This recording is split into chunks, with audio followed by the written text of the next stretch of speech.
I arrived at the hotel to prepare for my son's wedding. But the moment I stepped into the lobby, my phone buzzed. A cold message appeared. "I've canceled your room. Sleep in the lobby." I read it twice, standing there with my suitcase in hand, surrounded by strangers in designer suits laughing and chatting. I realized my own son had just erased me from his wedding, as if I were nothing more than a burden. I didn't argue. I didn't call. I simply smiled, booked the most expensive presidential suite in the hotel, and prepared a wedding gift he would never forget. Thanks for being here. Before we continue, hit like, subscribe, and let me know where you're watching from. Your comments mean more than you think. Also, a quick reminder, parts of this story are creatively adapted for narrative depth, and any resemblance to actual people or events is entirely coincidental. The gravel crunched under my tires like breaking bone, a sound I should have taken as a warning before I even turned off the engine. Silas Whitaker, a 68-year-old retired state bridge inspector who had spent 40 years looking for hidden fractures in steel, pulled my worn truck into the gravel lot of the Grandview Estate Hotel. I let the engine idle for a moment, the rhythmic rattle of the diesel a familiar comfort against the suffocating silence of the manicured grounds. My hands, calloused from decades of gripping suspension cables and cold iron, felt heavy on the steering wheel. I checked my reflection in the rearview mirror and smoothed the collar of my best flannel shirt. I looked like what I was, a man who worked for every dime he ever saw. To my son, however, I was starting to realize I looked like a defect in his blueprint. I had driven 4 hours from the old neighborhood to attend this wedding, carrying with me a leather satchel that contained more than just a change of clothes. Inside, tucked into a secure side pocket, was a copy of the final structural assessment for the East River expansion. Davin had practically begged me to lose that report, or at least keep it from the Sterling family's due diligence team, claiming it would spook the investors. He didn't understand that a bridge doesn't care about investment cycles. It only cares about physics. And physics never lies. Have you ever looked at a bridge and known with absolute certainty exactly where the first bolt would snap? It's not a guess. It's a feeling that starts in your gut and works its way up to your throat. That was the feeling I had as I watched a pristine white Tesla Model S Plaid hum into the circular drive. I recognized the custom plates immediately. DW-GOLD. Davin Whitaker, my 34-year-old son, who now wore custom Italian suits like armor against his humble beginnings, stepped out with a look of practiced importance. He didn't look like the boy I'd taught to fish or the teenager who helped me weld the gate at 1847 Maple Drive. He looked like a man who had successfully deleted his own history. Beside him stood Alora Sterling, a 29-year-old branding consultant, whose smile was as expensive and artificial as the diamonds on her fingers. She was the daughter of the man Davin was desperate to impress, the final piece in the empire he was trying to build on a foundation of sand. I watched as the hotel manager, a man who looked like he'd been polished with the same cloth as the lobby marble, rushed out to greet them. The level of deference was staggering, the kind of bowing and scraping usually reserved for visiting royalty. They were ushered toward the private wing, Davin's hand resting possessively on Alora's waist, neither of them looking back toward the parking lot where the common guests were expected to stay. Then the phone buzzed, a digital knife to the ribs. The vibration against my calloused palm was sharp, insistent, and entirely unwelcome. I reached for the device, expecting a quick, "Glad you made it, Dad," or a room number. Instead, the screen glowed with a message that made the air leave my lungs. "Your room is canceled," it read. "Sleep in the lobby if you have to. Don't embarrass me today." I stared at the words until they began to blur into a jagged line of blue light. My own son, the boy whose college tuition I had paid for with double shifts in freezing sleet, had just thrown me away like a piece of construction debris. He wasn't just hiding me. He was actively erasing my presence from the most important weekend of his life. I looked up through the windshield, watching the heavy glass doors of the Grandview swing shut behind him. He was inside the light, and he was ordering me to stay in the dark. I felt a surge of heat in my chest. Not the panicked heat of a heart attack, but the steady, burning heat of a man who had seen enough structural failure to know when a building needed to be condemned.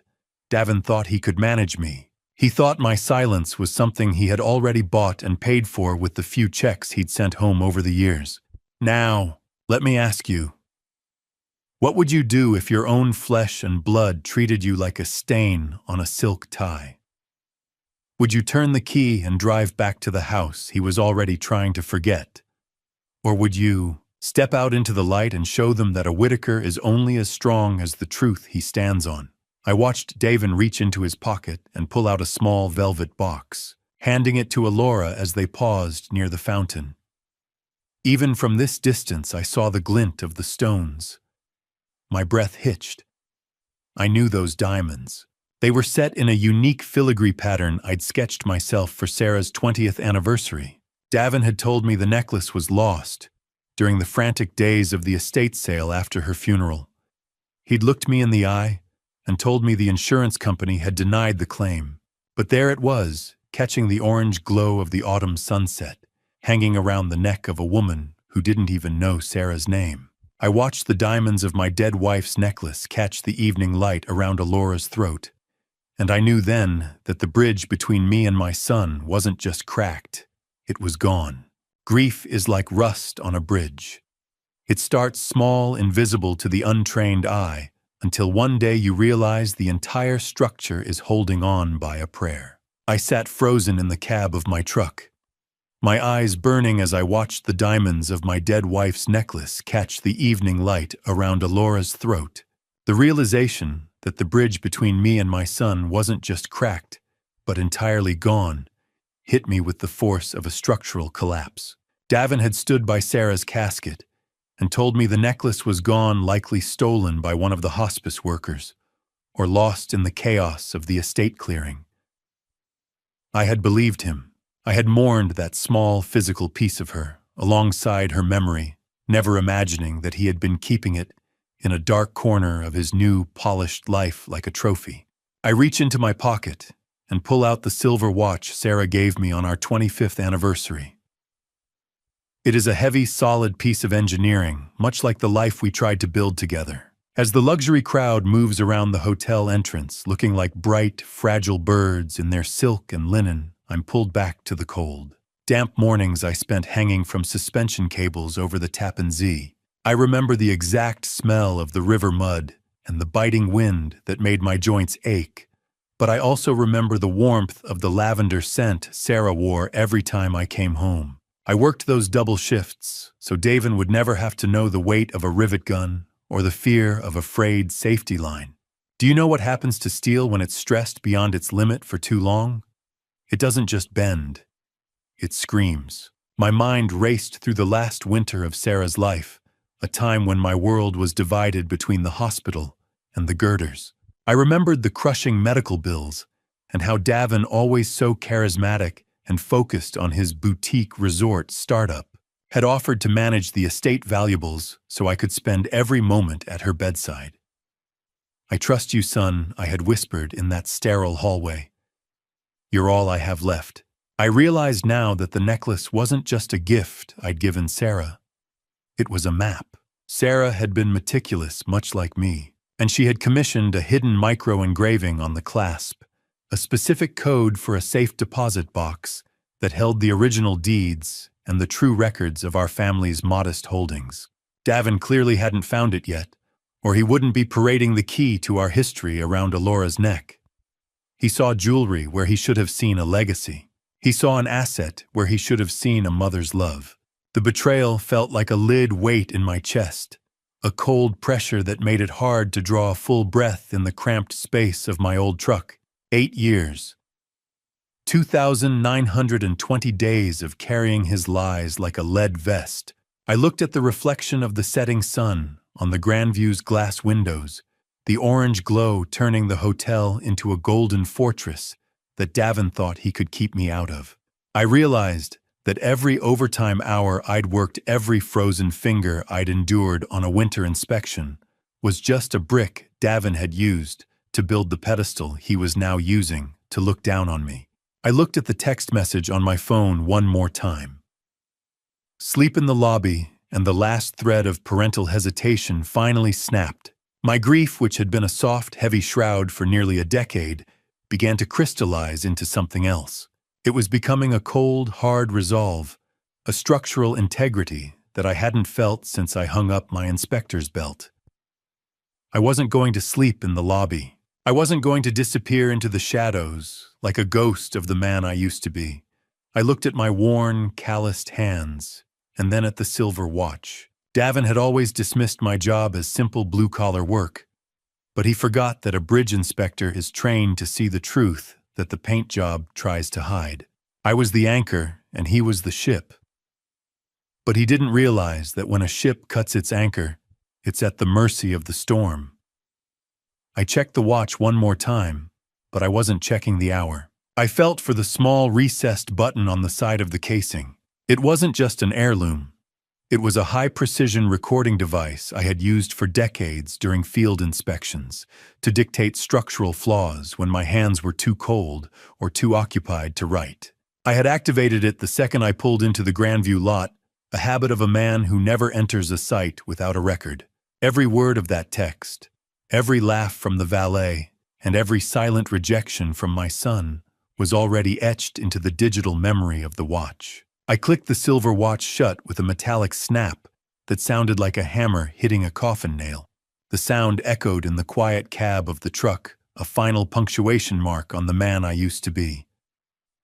I didn't raise a king, Sarah, I whispered to the empty passenger seat. I raised a parasite. It was time to see if this hotel's foundation was as solid as they thought. And more importantly, it was time to show Davin that while you can cancel a room, you can't cancel the truth. I stepped out of the truck, the evening air sharp against my skin, ready to meet the son who thought I was already dead. The automatic glass doors of the Grandview estate hissed open, a sound like a snake in the grass, as I stepped onto marble floors that were never meant to feel the grit of my work boots. I didn't care about the fine layer of road dust I was trailing, or the way the lobby's scent, a cloying mixture of expensive lilies and floor wax, tried to push me back out. I was a man with a recording running on my wrist and a cold fire in my gut. I moved toward the reception desk, my eyes scanning the high vaulted ceiling and the polished brass fixtures. To most, this was a cathedral of luxury, but to me it was just a structure. And every structure has a weak point. I watched my reflection in the brass siding of the desk. My flannel shirt and worn jeans looked like a smudge on a master painting, but my posture was straight. I had inspected the spines of the greatest bridges in the Northeast. I wasn't going to bend for a hotel clerk. Jordan, the young hotel clerk, with a silver name tag, and a face that hadn't yet learned how to hide pity, stared at his computer screen as if the numbers would save him from me. He looked up, his professional smile faltering the moment he registered my appearance. I didn't wait for him to find his script. I leaned one calloused hand on the marble, the stone cool and unforgiving beneath my palm. "Check the name again?" I said, my voice low and steady. "Whitaker. Silas Whitaker." I saw his fingers dance over the keys, the frantic clicking the only sound in our small corner of the vast lobby. I knew what he was going to find, but I needed to hear him say it. I needed the watch to hear him say it. Jordan swallowed hard, his eyes darting toward a senior manager standing near the elevators before returning to me. "I'm so sorry, sir," he whispered. "The guest who booked the wedding block, Mr. Davin Whitaker, canceled this specific room personally at 6:50 p.m. He even noted that the guest associated with the room would not be attending the weekend's festivities." The words didn't sting like the text message had. They felt more like a confirmation of a death. The betrayal was no longer just a digital ghost on a screen. It was a recorded action in a ledger, a deliberate move to leave me stranded in the dark. Now let me ask you, have you ever felt the air leave a room just because you walked into it? That's the smell of money judging you. I felt the gaze of the bellhops and the lingering guests, their silence heavy with the assumption that I was a mistake that needed to be corrected. But Davin had forgotten one crucial thing about his father. I don't just find cracks. I know how to navigate them. Is that room available to the public? Or is it only subject to Mr. Davin's approval? I asked, my voice gaining a sharper edge. Jordan blinked, confused by the shift in my tone. Well, sir, the hotel is nearly full due to the merger and the wedding. But as of 5 minutes ago, the founder's suite is the only remaining vacancy. It's available, sir. But it's $4,800 a night. He said the number as if he expected me to choke on it, his eyes lingering on my worn clothes. Davin had spent the last decade assuming I was a penniless retiree, a man living on a modest state pension, and the small inheritance Sarah had left. He didn't know that for the last 8 years I had been quietly amassing a legacy fund of my own. I had taken private structural engineering consultations for bridge disasters across 3 states, the kind of messy, high-stakes work that insurance companies pay handsomely for to avoid public litigation. I had never told him. I had wanted to surprise him, to provide a safety net for his dreams, but now that net was going to become a cage. Then the card chipped. A green light. Acceptance. I slid my black premium credit card, the one issued to my private consulting firm, across the marble. I watched Jordan's eyes widen as he realized the metal card carried more weight than his entire salary. I'll take the suite for the duration of the weekend, I told him, and I expect the private wing access to be updated immediately. Jordan's professional mask didn't just slip, it shattered. He began processing the payment with a speed that bordered on desperation, but as he reached the final screen, his brow furrowed. He leaned in across the desk, his voice dropping to a conspiratorial whisper that smelled of coffee and peppermint. Wait, Mr. Whitaker. There's a flag on your name in our internal guest log. A knot formed in my stomach, tight and unforgiving. What kind of flag? Be honest with me, son. He tapped a few keys, looking genuinely distressed. It's a security note, sir. It says you are to be considered an unauthorized presence at all Sterling Ashford events. It says to alert security if you attempt to enter the ballroom or the private gardens. I was no longer a guest. I was a crack in the dam, and Davin was trying to patch me with security tape. But then Jordan hesitated, his eyes scanning the fine print of the alert. Sir, this note wasn't entered by Davin Whitaker. It was authorized by the office of Jonathan Sterling. I stood there, the dry, stale taste of hotel air suddenly bitter. Jonathan Sterling, the father of the bride, and the man whose merger depended on the very structural integrity Davin had asked me to lie about, was watching me before I even turned the key in the ignition. Jordan slid the gold keycard over the counter with a hand that shook just enough to tell me that the security note wasn't just a warning, it was a target on my back. The elevator didn't just lift me. It felt like it was pulling me away from the earth, up into a gold-leafed stratosphere where my name was a dirty word, and my existence was a liability.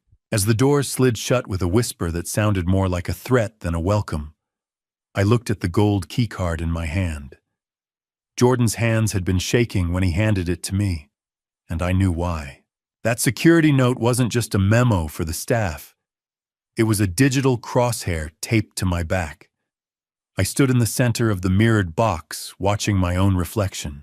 I looked entirely out of place in my faded flannel shirt and work boots, a rough-edged smudge against the polished brass and mahogany panels. The hum of the elevator motors was a deep, industrial vibration I felt in the soles of my feet, a sound that reminded me of the heavy machinery I'd spent 40 years inspecting. I caught my own eye in the mirror and allowed myself a grim, tight smile.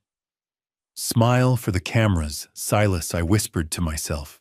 You're the guest they never wanted, and you're heading straight for the top. I knew that every lens in this shaft was tracking my ascent, reporting my movements back to the men who thought they could manage me like a budget overage. I watched the floor numbers climb, each chime sounding like a funeral bell for the man Davin thought I was. While the hotel staff likely saw a confused retiree who had wandered into the wrong tax bracket, I was busy looking at the seams. I discovered something as I glanced at the digital display. The founder's suite hadn't just been available. The logs showed it was pre-booked and then released by Alora Sterling personally only an hour ago. It was a baited hook. She had cleared the room, knowing I was the only one in the county with a card, black enough to pay for it, just to see if I'd have the nerve to show up. A bridge doesn't collapse because of a single storm. It falls because the rot was allowed to eat the bolts while everyone was busy looking at the view. I'd seen it 1,000 times in the field, the slow decay of integrity hidden behind a fresh coat of paint. My son and his bride-to-be were painting a masterpiece of high society bliss, but I was the man who knew where the rust was sleeping. The elevator gave a final polite ding, and the doors opened onto a hallway so silent it felt like I'd stepped into a tomb. The carpet was thick enough to swallow the sound of my boots, a plush ivory sea that led toward the massive oak doors at the end of the corridor. I pushed the doors open and entered the founder's suite. The opulence was suffocating. The air was thick with the cloying funeral parlor scent of white lilies that stood in massive crystal vases on every surface. This single room cost more per night than Sarah and I had spent on our first 3 years of mortgage payments combined. It was a temple to excess, a place where people came to forget that the rest of the world worked for a living. I felt a surge of disdain as I walked across the silk rugs, my calloused fingertips brushing against the cold, smooth fabric of a sofa. I dropped my worn leather duffel on a silk-upholstered chair, a deliberate smudge on the perfection of the room.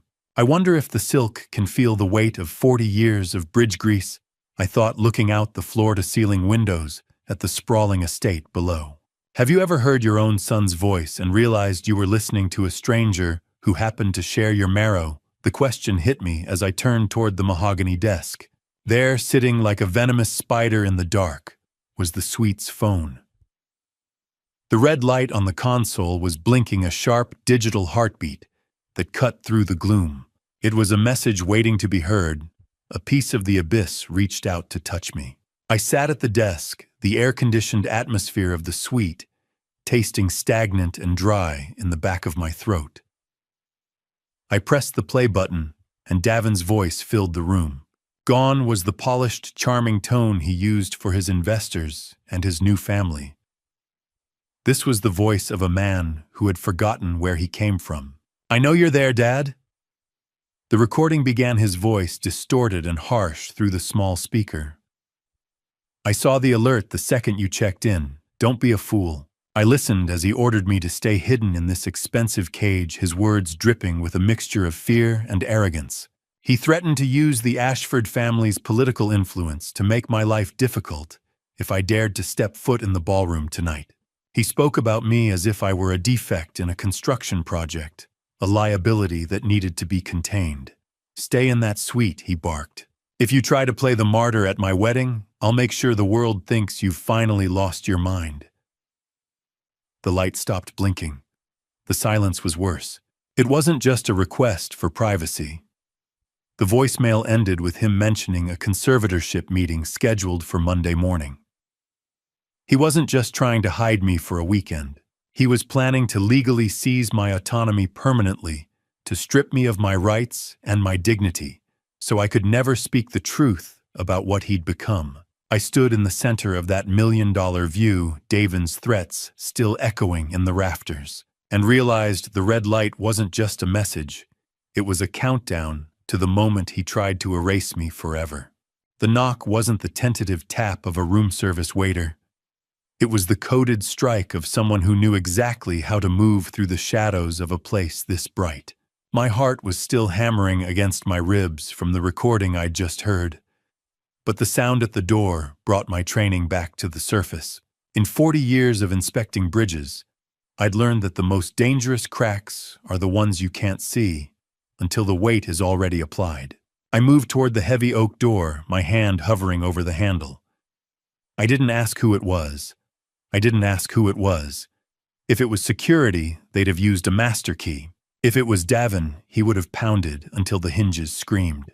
I pulled the door open just enough to see a flash of a hotel security uniform, but the face above the silver badge was one I'd know anywhere.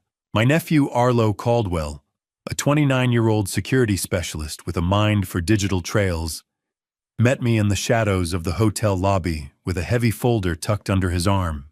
He didn't wait for a greeting. He slipped inside with a frantic, calculated determination, his eyes scanning the ceiling height for the telltale glint of a lens. "Uncle Silas, don't say a word until I check the sensors," Arlo whispered, his voice tight, with an urgency that made the ozone smell of his tablet feel sharper in the air. "Davin isn't just hiding you, he's documenting you." He moved through the suite with the practiced grace of someone who spent his life looking for the back doors in a system. I watched him, my calloused hands clenched at my sides. "I'm a bridge inspector, Arlo. I know how to spot a trap." He didn't look up as he ran a handheld device near the crown molding and the light fixtures. He'd been building a dossier on Davin for months, a secret project he revealed only now as he worked. He suspected Davin was involved in his own father Timothy's financial ruin years ago, and seeing my name on the hotel's guest alert list had been the final spark he needed to move. He motioned me over to the marble coffee table, clicking his tablet shut, as the blindingly white glare of the suite's recessed lighting reflected off the polished stone. He wasn't just here to warn me. He was here to show me the structural failure of my own family. Have you ever seen a man look at his own signature and realize it was the weapon used to kill his future? Arlo opened a heavy leather folder on the table, and the sound of paper rustling against the marble felt like a tectonic shift. He laid out the blueprint of Davin's Sterling-Ashford partnership, a $12 million lie built on a foundation of stolen history. I stared at the documents, as Arlo explained that Davin had leveraged everything, even my social security number, to create a fake financial pedigree. He's selling them a version of our family that comes with a crest and a trust fund. Arlo said, his eyes hard. "We didn't have a trust fund, Arlo." I replied, the cold void spreading in my stomach. "We had overtime shifts and second-hand boots." The betrayal was layered thick as sediment in a stagnant pond. Davin had presented our modest family heritage as a dynasty of silent wealth, using my retirement records as proof of assets that simply didn't exist. It was a masterpiece of fraud, designed to lure the Sterlings into a merger that was essentially a black hole for their capital. The paper was cold. The ink was dry. The betrayal was absolute. I felt the air leave the room as Arlo pulled out the final page of the folder. It was a personal guarantee for a $280,000 bridge loan that had already gone into default. My breath hitched as my eyes found the bottom of the page. There, in the perfect flowing script I had honed over decades of filing state reports, was my signature. It was an exact imitation of the way I signed my retirement papers, right down to the slight pressure on the final stroke. "Look at the slant on the W." Uncle Arlo pointed out, his finger hovering over the forged ink. "He didn't just copy it, he traced it from your pension forms. He didn't just cancel my room, Arlo, he stole my name." I realized then that Davin hadn't just used me as a stepping stone, he had used me as the fall guy. When this partnership eventually collapsed under the weight of its own lies, the legal liability wouldn't land on Davin's tailored suit. It would land on the retired inspector whose signature guaranteed the funds. He was planning to bury me in debt and silence me with a conservatorship before I ever had a chance to tell a judge that I'd never seen this document in my life. Davin wasn't building a resort. He was building a gallows, and he'd used my life's work to weave the rope. Every hour I'd spent hanging over the river, every report I'd filed to keep people safe, had been harvested to create this noose. But as I stared at the forged guarantee, I noticed something that made the cold rage in my chest turn into a sharp, focused fire. Next to the forgery and the space reserved for the witness was a name that made the entire conspiracy lock into place. The witness signature belonged to Alora Sterling. She wasn't just the innocent bride-to-be caught in a whirlwind romance. She was the primary architect of the fraud. She had watched him trace my name, I traced the ink of my forged signature, my hand steady even as my world tilted, and then I saw it. The date of the default was the same day I had finally finished paying off Davin's college loans. The irony was a physical blow, a reminder that while I was sacrificing the last of my savings to clear his past, he was using my identity to steal my future. The ink on that page was more than just a forgery. It was a record of exactly when my son decided I was worth more to him as a victim than a father. I traced the ink of my forged name, my hand steady even as my world tilted, and then I saw it. The date of the default was the same day I had finally finished paying off Davin's college loans. Arlo didn't just bring the folder for me. He brought it for his father, and the look in his eyes told me Timothy's death wasn't the accident the police claimed it was. I looked at the loan document, the forged signature mocking me, but Arlo leaned in closer, his face illuminated by the harsh blue light of his security tablet. He revealed a detail that made the air in the suite turn cold. Davin hadn't just borrowed $95,000 from Timothy back in 2019 for a failed luxury venture. He had used my state bridge inspection credentials to verify the collateral. He'd made my brother believe the investment was backed by my own professional assessment. My own flesh and blood had used my name to steal from my brother, and I had been none the wiser. Busy inspecting the steel of the Tappan Zee, while the foundation of my family was being sold for scrap. Arlo's fingers flew across the screen of his tablet, the static hum of the device filling the gaps in our conversation. He began to detail the history of Davin's desperation, a narrative of cascading debts that I never knew existed. Timothy had been losing his mind. Arlo said, his voice cracking slightly. He was trying to figure out how his own nephew could rob him, and then look him in the eye at Sunday dinner. My father was planning to go to the authorities just weeks before the accident, because Davin refused to pay him back a single cent of the $95,000. I sat back in the silk chair, the taste of cold, bitter adrenaline in my throat. Timothy always had a soft spot for Davin, I whispered. He thought he was helping him build a future, but Davin was just using him as a bridge to nowhere.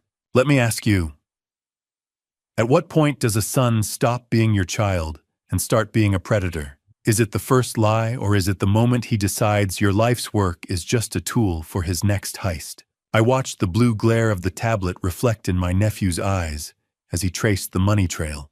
This current Sterling-Ashford merger isn't about expansion, Uncle Silas Arlo explained. It's about survival. The $12.5 million deal is a high-stakes shell game designed to paper over a series of defaults that started with my father's money. He's not a developer. He's a professional arsonist, and he's using your reputation as the fuel for the fire. The smell of old dust seemed to rise from the digital files on the screen, a scent of decay that no amount of hotel lilies could mask. I realized then that Davin had been running a game of financial musical chairs for years, using family names and forged guarantees to secure loans that he never intended to repay. He was building an empire on top of a swamp, and he was counting on me to be the one to sink with it when the weight became too much. The family tree wasn't just rotting. Davin had been hacking at the roots while I was busy watering the leaves, thinking I was helping him grow. Arlo pulled up a new document, a digital log from Timothy's old laptop that Davin must have thought was destroyed in the wreck. It was a draft of a letter my brother had written to Jonathan Sterling's firm, warning them about Davin's unstable financial practices and the $95,000 he'd stolen. My chest tightened, each breath shallow and ragged. This letter is dated October 12, 2020, Arlo said, his voice dropping to a whisper. My father died on the 14th. The muffled sound of wedding guests laughing in the distant ballroom drifted through the suite, a cruel juxtaposition to the dread pooling in my stomach. Are you saying, no, Arlo? I said, my voice shaking. He's reckless, he's a thief, but he's not a killer. Arlo didn't answer immediately. He just tapped a command on the screen and a grainy audio file appeared. The blue light flickered, casting long skeletal shadows against the founder's suite walls, as he prepared to play the last record of his father's life. Then the audio cut out. The scream lingered. Arlo played a short clip found in the wreckage of Timothy's phone, a recording that the police had dismissed as accidental noise. It wasn't noise. It was Davin's voice, stripped of all its polished charm, screaming that Timothy would ruin everything if he talked to the Sterlings about the $95,000 debt. The sound was raw, a jagged edge of pure malice that I didn't recognize as belonging to the boy I'd raised. The silence that followed was suffocating, a heavy pressure that made it hard to draw a full breath. I looked at Arlo, my nephew, the boy who had lost a father, while I was busy trying to save a son who didn't want to be saved. I realized then that Timothy's accident wasn't the first time Davin had cleared a path for himself. He had seen an obstacle in his way, and he had removed it with the same cold efficiency a surgeon uses to excise a tumor. I stood there, the million-dollar view of the estate outside the window, looking like a graveyard, and I knew that the man downstairs wasn't my son. He was a stranger who had been wearing my son's skin, waiting for the right moment to let the bridge fall. I looked at Arlo, and for the first time I saw the true weight of the folder he carried. It wasn't just evidence of fraud, it was a map to a murder. I looked at Arlo, the silence in the suite suddenly suffocating, and I realized Timothy's accident wasn't the first time Davin had cleared a path for himself. A sliver of white paper cut through the darkness of the foyer like a guillotine blade sliding across the marble floor until it tapped against the toe of my boot. The white corner of the envelope sat there beneath the door like a surrender flag that was actually a declaration of war. I froze as it appeared, my heart hammering against my ribs with a frantic, uneven rhythm. I froze as it appeared, my heart hammering against my ribs with a frantic, uneven rhythm. Arlo was already moving his heavy boots silent on the plush carpet as he reached the door and pressed his eye to the brass peephole. He held his breath, his hand hovering over the deadbolt, but he didn't turn it. I watched the tension in his shoulders, the way his jaw set into a hard line that mirrored my own. After a long, agonizing minute, he stepped back and shook his head. "Did you see them, Arlo?" I asked, my voice barely a rasp. "Empty," he replied, his eyes dark with a new kind of intensity.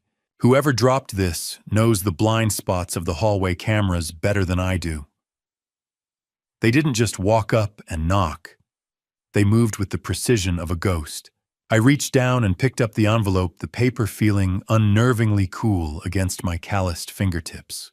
There was no name, no return address, only the faint, sharp scent of hotel-grade lemon polish and something else, something medicinal and stinging like rubbing alcohol. I tore it open, and a stack of printed pages spilled out. My eyes caught a bold header at the top of the second sheet: request for involuntary psychiatric hold. The blood drained from my face so fast, I felt the room tilt. It was a draft typed and ready, showing that Davin planned to have me committed to a facility the very morning after the wedding. He wasn't just trying to hide me for a weekend to protect a business merger. He was planning to erase my legal standing entirely to prevent any post-merger interference with the stolen assets. Empty. The hallway was a gilded tomb, and inside this suite I was reading the blueprint for my own living burial. Arlo leaned over my shoulder, his breathing hitching as he saw the clinical language Davin had used to describe my supposed decline. We returned to the living area, the blinding white of the printed pages glowing under the suite's crystal chandelier. I laid the papers out on the mahogany table, my palms feeling cold and damp as I smoothed them flat. It was an email chain between Davin and a Laura Sterling dating back 3 months. They weren't discussing flower arrangements or seating charts. They were coordinating a narrative. They used phrases like erratic behavior and unresolved trauma from Sarah's passing to justify my total exclusion from the family legacy. "They're not just embarrassed by me, Arlo." I whispered, the nausea rising in my throat. "They're building a case." "Look at the terminology," Uncle Arlo said, pointing to a highlighted paragraph. "Cognitive slippage, memory fragmentation. They're using clinical language to make it stick." They were treating my mind like a bridge with a rusted-out truss, ready to declare it condemned so they could tear it down and sell the scrap. Every disagreement I'd had with Davin over the last year, every time I'd mourned Sarah too loudly or questioned his spending, had been documented and twisted into a symptom of a failing brain. I turned to the last page and found a separate handwritten note tucked between the clinical reports. The alert is active. They labeled you as high risk for an episode. The handwriting was elegant, a series of sharp loops and careful crossings that looked familiar. I stared at it until the memory clicked. It matched the signature on the itinerary provided by the hotel's lead wedding planner. There was an internal rebellion brewing a crack in Davin's polished facade that he hadn't accounted for. But the weight of the warning was still crushing.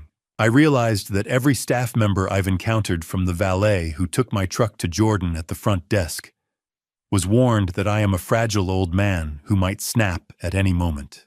Davin has turned the entire hotel into a padded cell, and the bars are made of people's pity. They've already buried me, haven't they? I asked Arlo, looking at my reflection in the dark windows. While I'm still breathing. Not yet, Arlo insisted, his hand gripping my shoulder. But you have to stay calm.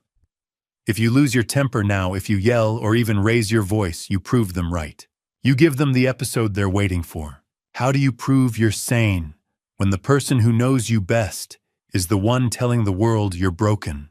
The question echoed through the suite, louder than the muffled, rhythmic thumping of bass from the pre-wedding party downstairs.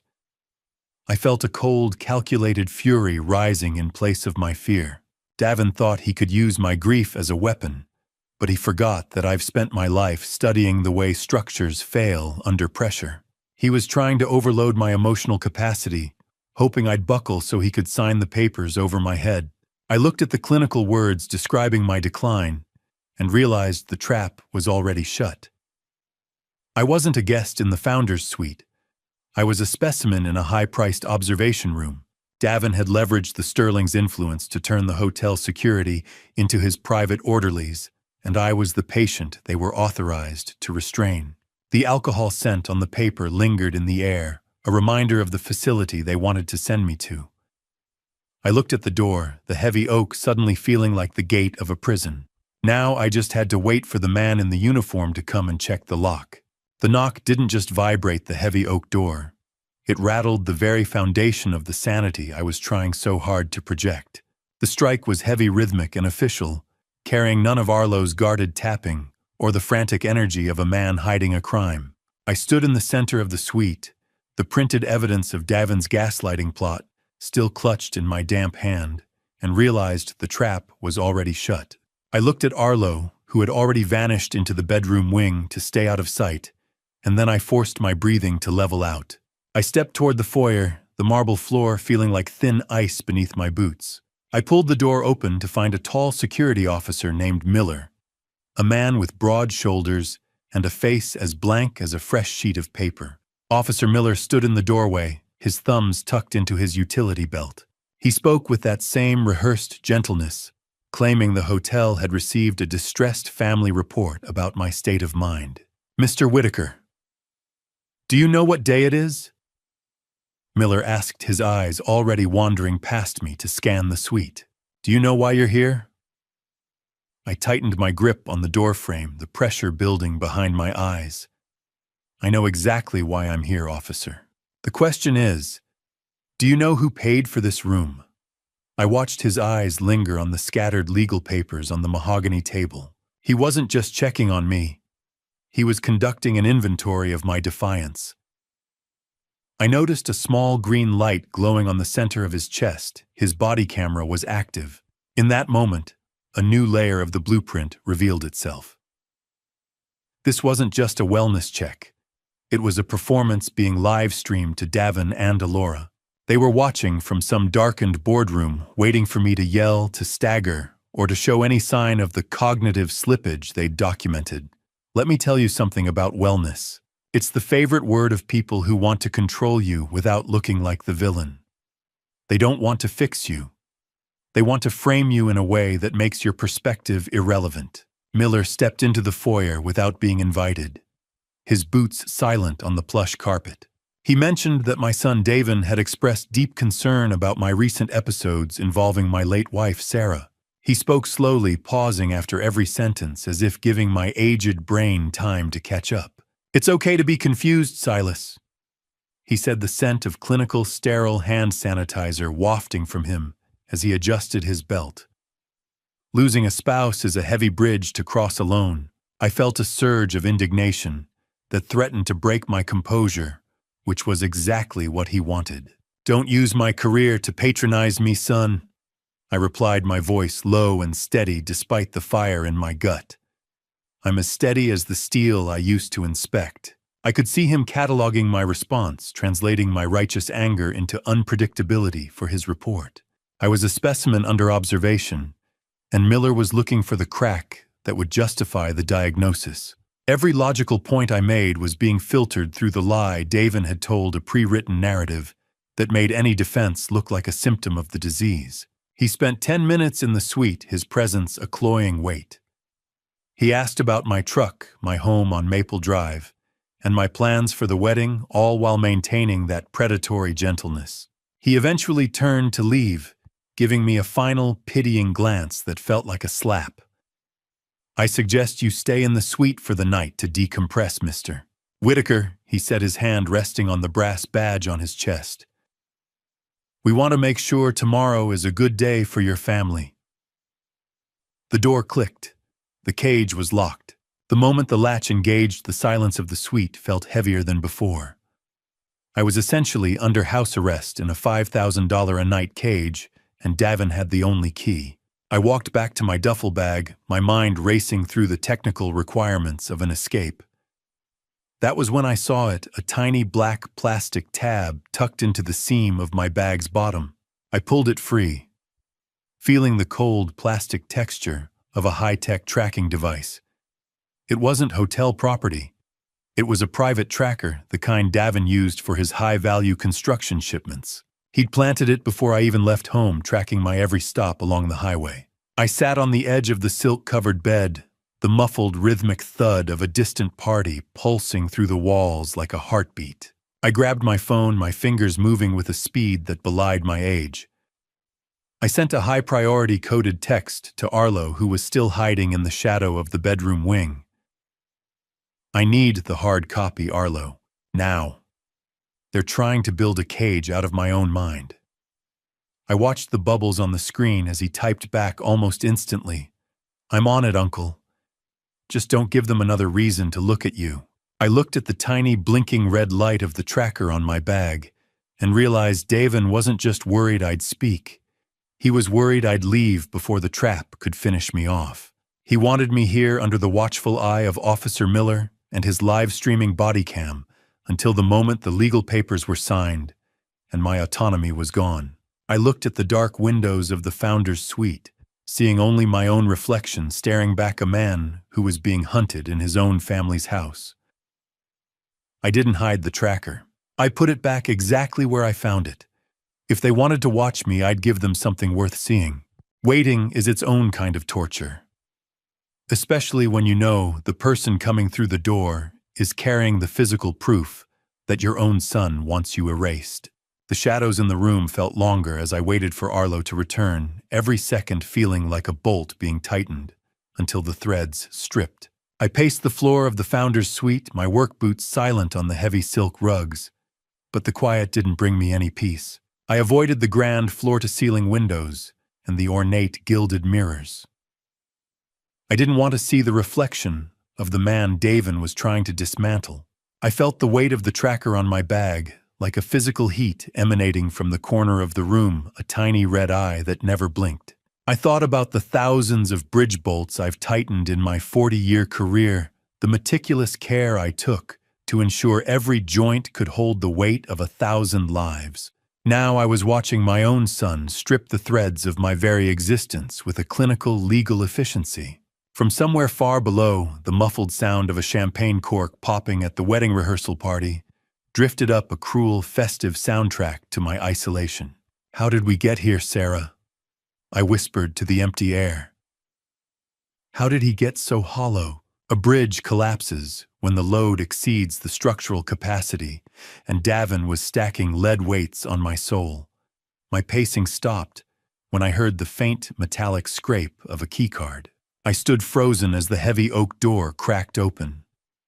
Arlo slipped back into the suite, his chest heaving under his security uniform. He looked pale, his face slick with sweat under the harsh white light of the foyer chandelier, and he held a manila folder tight against his chest like a shield. He didn't speak until he had double-bolted the door and checked the bedroom wing. They almost caught me at the terminal, Silas. He rasped, the smell of toner and cheap office paper clinging to him. Davin's paying for extra eyes on the logs.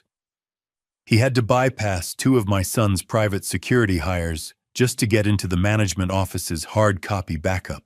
He revealed that the notary who signed the official guest alert wasn't a neutral party at all. It was Jason Wheeler Davin's best friend and business fixer. The rot went deeper than I thought.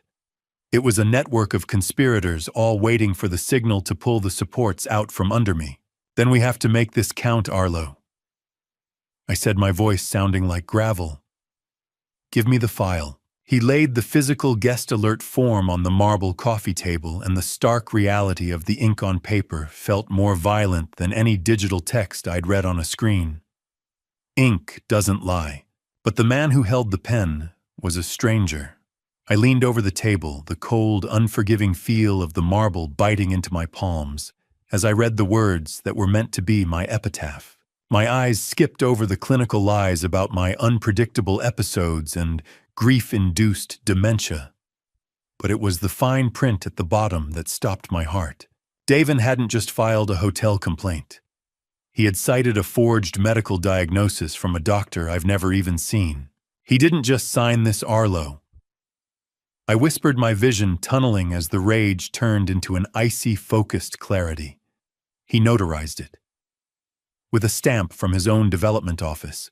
It was a paper trail to my coffin, a legal mechanism designed to make it impossible for me to testify against him when his merger inevitably fell apart. He was using the law as a wrecking ball, and I was the condemned building. Have you ever seen your own life story rewritten in the margins of a legal document? It makes you wonder if you ever existed at all, or if you were just a placeholder for someone else's ambition. I felt a stinging behind my eyes that I refused to let turn into tears. I looked at Arlo, the harsh white light reflecting off his glasses, and saw the same grim realization in his expression. But there was more. Tucked behind the alert was a photocopy of my own bank statement from just 3 days ago. My vision blurred as I scanned the line items. Davin had already started siphoning small amounts from my legacy fund, the money I had set aside from my private consultations, to ensure Arlo and the others had a future. He was using my own sweat and blood to pay for the extra security that was currently keeping me prisoner. Every dollar I had earned by hanging over freezing rivers was being used to buy the silence he needed to finish his heist. I was paying for my own executioner, and the realization made the cold void spreading through my chest. I gripped the edge of the marble table until my knuckles turned as white as the forged documents, my breath coming in shallow, jagged hitches. The room felt like it was shrinking, the air growing thinner with each passing second, to finish what Davin had started. Arlo reached out a hand, but he stopped when my phone began to pulse against my thigh. It was a low, vibrating buzz that felt like an electric shock. I pulled the device out the screen, glowing with a series of frantic notifications from my banking app. It wasn't just small siphoning anymore. Large-scale transfers were being initiated one after another, moving the bulk of my savings into offshore accounts I didn't recognize. The red light of the tracker on my bag seemed to pulse in time with the alerts, a digital heartbeat of a predator that had finally decided to bite. I watched the numbers on the screen plummet, years of work, vanishing into the ether in a matter of seconds. I looked at the phone, then at the manila folder, and then back at my nephew. I gripped the edge of the marble table until my knuckles turned as white as the forged documents. And then my phone buzzed with the one thing I wasn't prepared for, a bank alert that signaled the beginning of my total financial collapse. The screen of my phone was a blur of red text and declining numbers, a digital hemorrhage that I couldn't stop. I stood in the foyer of the founder's suite, my thumb hovering uselessly over the glass, as the life I had built with 40 years of sweat and grit evaporated in 30-second increments. A man's home isn't just wood and nails. It's the archive of his life. And I watched mine being deleted in real time by a son who hadn't even waited for me to be gone before picking my pockets. I stood paralyzed as the phone screen pulsed with red alerts. Every notification was a hammer blow. $50,000 transferred here, $20,000 moved there, all flagged under a power of attorney I never authorized. Arlo grabbed the phone from my shaking hand, his fingers flying over the glass to trace the IP. But the damage was cascading through my accounts like a bridge in a structural fail state. Arlo, make it stop. I rasped, the taste of stale coffee and bitter regret thick in my mouth. That's Sarah's legacy fund. I'm trying, Uncle. He replied, his jaw set so tight I thought his teeth might crack. But he's using a high-frequency transfer script. He's emptying you out from the inside. It was a surgical strike. Timed to the exact moment I was locked in this gilded cage, unable to walk into a bank and scream for a freeze. My life savings were draining away like water through a rusted-out floor drain, and I didn't have a plug big enough to stop it. I felt the cold, hollow feeling in the pit of my stomach deepen with every chime of the device. Amidst the financial chaos, Arlo insisted we finalize our counteroffensive. He knew that if we didn't capture Davin's admissions now, the money would be gone forever, and I would be left with nothing but a forged signature and a psychiatric evaluation. He handed me a set of high-sensitivity digital recorders, small enough to be hidden in my cuffs, and the silver pocket watch Sarah had given me. He explained that since Connecticut is a one-party consent state for recording in-person conversations, every threat Davin makes from here on out will be a nail in his legal coffin. If they want to call you confused, Arlo said, his voice dropping to a low, lethal whisper, let's give the court a high-definition recording of your sanity. I took the recorders, the metallic smell of the silver pocket watch familiar and grounding. I've spent 40 years listening for cracks, Arlo. I'll make sure the world hears this one. I fitted the devices with the steady hands of a man who had inspected 1,000 suspension cables, my resolve hardening into a cold, tactical shield. Have you ever realized that the four walls you called home were actually just collateral in someone else's game of pretend? The question burned in my mind as the final alert hit the screen, and this one made my knees buckle. It was a notification from the county clerk's office. A title transfer had been completed for my home at 1847 Maple Drive. Davin didn't just steal my cash. He used the forged power of attorney to sell the roof over my head for $340,000. My breath left me in a ragged whoosh. He sold the house, Arlo, I whispered, clutching the back of a silk-upholstered chair for support. He sold the garden where I buried Sarah's ashes. The betrayal was so total. It felt physical, a crushing weight on my chest that made every breath a struggle. Arlo's face went white as he looked at the buyer's info. He discovered that the anonymous holding company that bought my house is actually controlled by Alora Sterling's father, Jonathan. The bride's family was already feasting on my assets like vultures on a fallen stag. He's burning the bridges behind him, Silas, Arlo said softly. He doesn't think you have anywhere left to go. He wants you stranded, so you have no choice but to accept the facility he's picked out for you. 1847 Maple Drive. Status sold.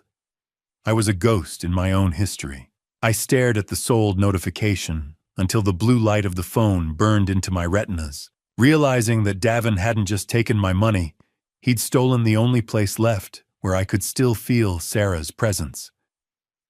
But then I saw the timestamp on the email confirmation. The sale had been finalized at 6:50 p.m., the exact same minute Davin was at the front desk downstairs, personally canceling my hotel room. It wasn't a coincidence. It was a coordinated execution. He had been signing away my home at the very moment he was trying to erase my presence from the hotel. A single, involuntary tear traced a path through the deep lines of my face tasting of salt and the absolute end of my mercy. I looked at the silver watch in my hand, the recording light, a tiny invisible beacon of the truth. Davin thought he had left me with nothing, but he had forgotten the one thing I still possessed, 40 years of experience, finding the one rusted bolt that brings the whole structure down. I looked at Arlo and saw my own righteous fury reflected in his eyes. The financial ruin was only the first wave. The real storm was waiting for me in the files Sarah had left behind. I stared at the notification one last time before clicking the screen black. Davin had sold my house, but I was about to show him that some foundations can't be bought. There are some lines a man should never cross, even if he's starving for success. And Davin hadn't just crossed them. He danced over the grave of the woman who would have given him her last breath for free. I stared at the sold notification until the blue light of the phone burned into my retinas, realizing that Davin hadn't just taken my money. He'd stolen the only place left where I could still feel Sarah's presence. The financial ruin was only the first wave. The real storm was waiting for me in the files Sarah had left behind. I sat at the small mahogany desk in the suite, the glow of the laptop reflecting off my inspection glasses as the clock on the wall mocked me with its steady, heartless ticking. It was 2 a.m, the hour when the world is quiet enough for the ghosts to speak. Arlo had bypassed the encryption on Davin's primary Capital Group folder, revealing a subdirectory labeled SW Final Expenses. My hand shook as I moved the cursor. I expected to see hospital bills, hospice receipts, perhaps a ledger of the funeral costs I thought I had shared with my son. Instead, I found a high-resolution scan of Sarah's life insurance policy from North Atlantic Mutual. It was a policy we took out 40 years ago, back when the ink on our marriage license was barely dry, to ensure I wouldn't be a burden when she was gone. He's been tracking this since before she even went into hospice. Silas Arlo whispered, the smell of his stale energy drink clashing with the expensive lilies in the room. I paid those premiums with every weekend shift I ever took. I replied, my voice sounding like grinding gravel. That was meant to be our peace of mind. How much is a mother's life worth in the current market? To Davin, it looked like exactly $500,000 and a luxury suite. I opened a file dated 3 weeks before Sarah passed, a time when she was drifting in and out of lucidity, her world reduced to the 4 walls of our bedroom and the sound of my voice. It was a change of beneficiary form. I leaned closer to the screen, my breath hitching. The signature at the bottom bore a haunting resemblance to Sarah's elegant script, the same looped S, the same trailing H, but the ink was too smooth. The pressure too consistent for a woman who could barely hold a spoon at the time. My son hadn't just waited for the inheritance. He had actively diverted the $500,000 death benefit from me to his own shell company, Whitaker Heritage Developments. While his mother was still fighting for her life, she wouldn't have signed this. Arlo, I said, the soul-crushing betrayal feeling like a physical blow to my solar plexus. She wanted me taken care of. Arlo pointed a steady finger at the metadata on the screen. Look at the IP address on the digital submission, uncle. It came from Davin's office at 3 a.m. He didn't even have the decency to do it while the sun was up. The signature was a masterpiece of murder. As Arlo dug deeper, the entry twist of the knife went even deeper into my gut. He revealed that the notary who had verified the forged insurance signature wasn't some faceless bureaucrat in a city office. It was the same Officer Miller who had just performed the wellness check on me an hour ago. The realization hit me like a freight train derailing. Hotel security wasn't just working for the Grandview. Miller was on Davin's personal payroll, a fixer wearing a badge to give the fraud a veneer of legality. Davin had built a cage of men like Miller to keep the truth from ever leaving this hotel. Arlo sat back, the dry electronic heat emanating from the laptop, making the air feel stagnant. If you're not sane, Silas, you can't testify in probate court that she was too sick to sign. This $500,000 was the seed capital he used to convince Jonathan Sterling. He came from a family of significant wealth. He stole her legacy to buy his way into a family that doesn't even want me in the room. The insurance theft wasn't just greed. It was the cornerstone of the entire $12 million merger lie, and I was the only witness left who could pull the pin. Davin wasn't just building a company. He was harvesting our family's bones to make the foundation. I felt a cold, calculated fury replacing the grief, a clarity that only comes when you see the true shape of the rot. Arlo clicked into a final subfolder, and a series of photos filled the screen. My heart stopped. There were photos of Davin and Alora Sterling, tanned and smiling, lounging on a white sand beach in the Maldives. I looked at the date stamp in the corner. They were vacationing on the very day of Sarah's funeral. The initial insurance payout had funded their getaway, while I was standing in the rain, watching the only woman I ever loved be lowered into the earth. I stared at the timestamp on the Maldivian beach photo. It was the exact hour I had been standing alone at the cemetery, clutching a handful of dirt and wondering how I'd ever survive without her. The sound of the laptop fan whirred like a distant siren in the silence of the suite, a mechanical dirge for the family I thought I knew. The morning light that filtered through the suite windows was cold and gray, matching the temperature of the blood in my veins as I pulled on my jacket. The sun was rising on Saturday morning, and the time for lurking in the shadows was over. I looked at Arlo, my eyes gritty from lack of sleep, but sharper than they had been in years. "I'm going to find him," I said, my voice steady. "And I'm going to make sure he sees me before the end." The morning light in the Grandview estate didn't feel like a new beginning. It felt like a spotlight on a crime scene that everyone was pretending was a celebration. I stared at the timestamp on the Maldivian beach photo. It was the exact hour I had been standing alone at the cemetery, clutching a handful of dirt, and wondering how I'd ever survive without her. The cold, gray morning light filtered through the suite windows, matching the temperature of the blood in my veins as I pulled on my jacket. I stepped out of the founder's suite, the heavy oak door clicking shut behind me with the finality of a prison latch. The hotel corridor was silent, the air thick with the smell of floor wax and the ghosts of my own memories. I walked toward the elevator bank, my hands buried deep in my jacket pockets, fingering the small, cold casing of the digital recorder Arlo had given me. I had positioned myself near a specific alcove where the lighting was dim, and the security cameras, according to Arlo's earlier sweep, faced a distinct blind spot. I needed Davin to feel safe enough to be cruel, and I knew exactly which buttons to press to make the structure of his ego buckle. The elevator doors chimed and Davin stepped out. He looked like a prince in a tailored charcoal suit, his face radiating the kind of confidence only a man who has successfully buried his conscience can wear. He froze for a split second when he saw me, his eyes darting to the empty hallway, before his mask of pity slid on faster than a bolt into a sleeve. "I saw the bank alerts, Davin," I said, my voice as steady as a suspension cable. "I saw the title transfer for Maple Drive." I watched his expression shift, a flicker of annoyance crossing his polished features before he sighed a sound full of rehearsed disappointment. "Dad, you're doing it again," he said, stepping closer until I could smell the sharp, citrusy scent of his expensive cologne. "You're confusing your dreams with reality. We talked about the house sale months ago. You signed the papers because you wanted to simplify your life after Mom passed. Don't you remember?" He spoke slowly, the way a person might talk to a startled animal, but I saw the predatory glint in his eyes. He was a polished skyscraper built on a swamp of lies, and he actually believed the glass would hold when the ground started to shift. I didn't blink. I didn't raise my voice. I stayed exactly where Arlo told me the audio would be clearest. "You think I'm confused about my own home?" I asked. "The garden where I buried Sarah's ashes."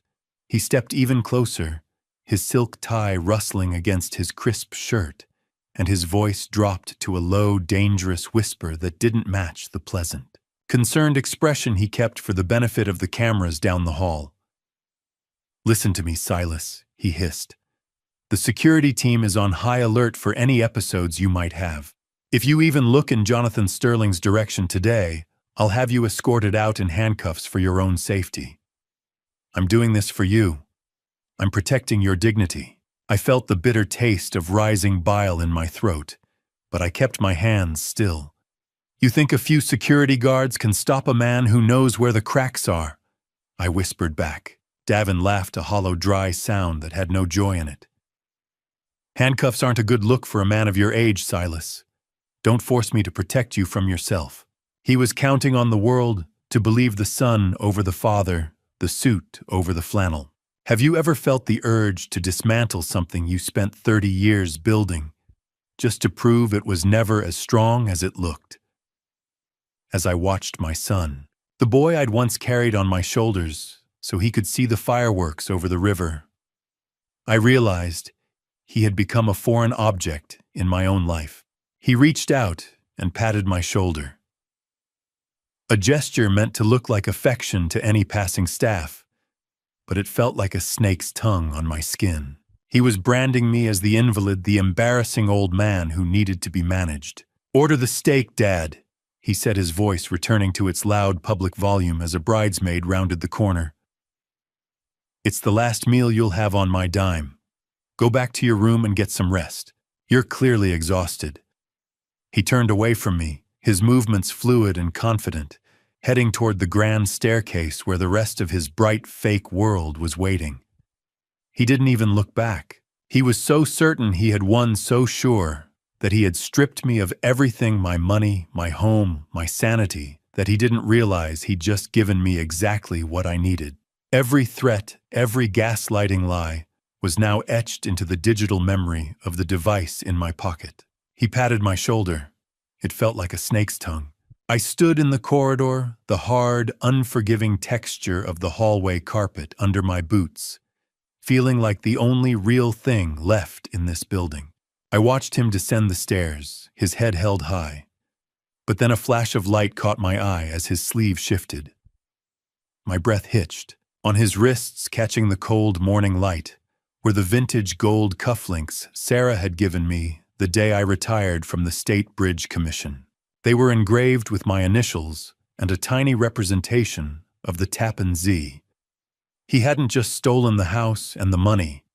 He was looting my very body, wearing my pride as if he'd earned it. I watched the gold of my own retirement cufflinks disappear around the corner on my son's sleeves, and I realized then that I wasn't just fighting for my money anymore.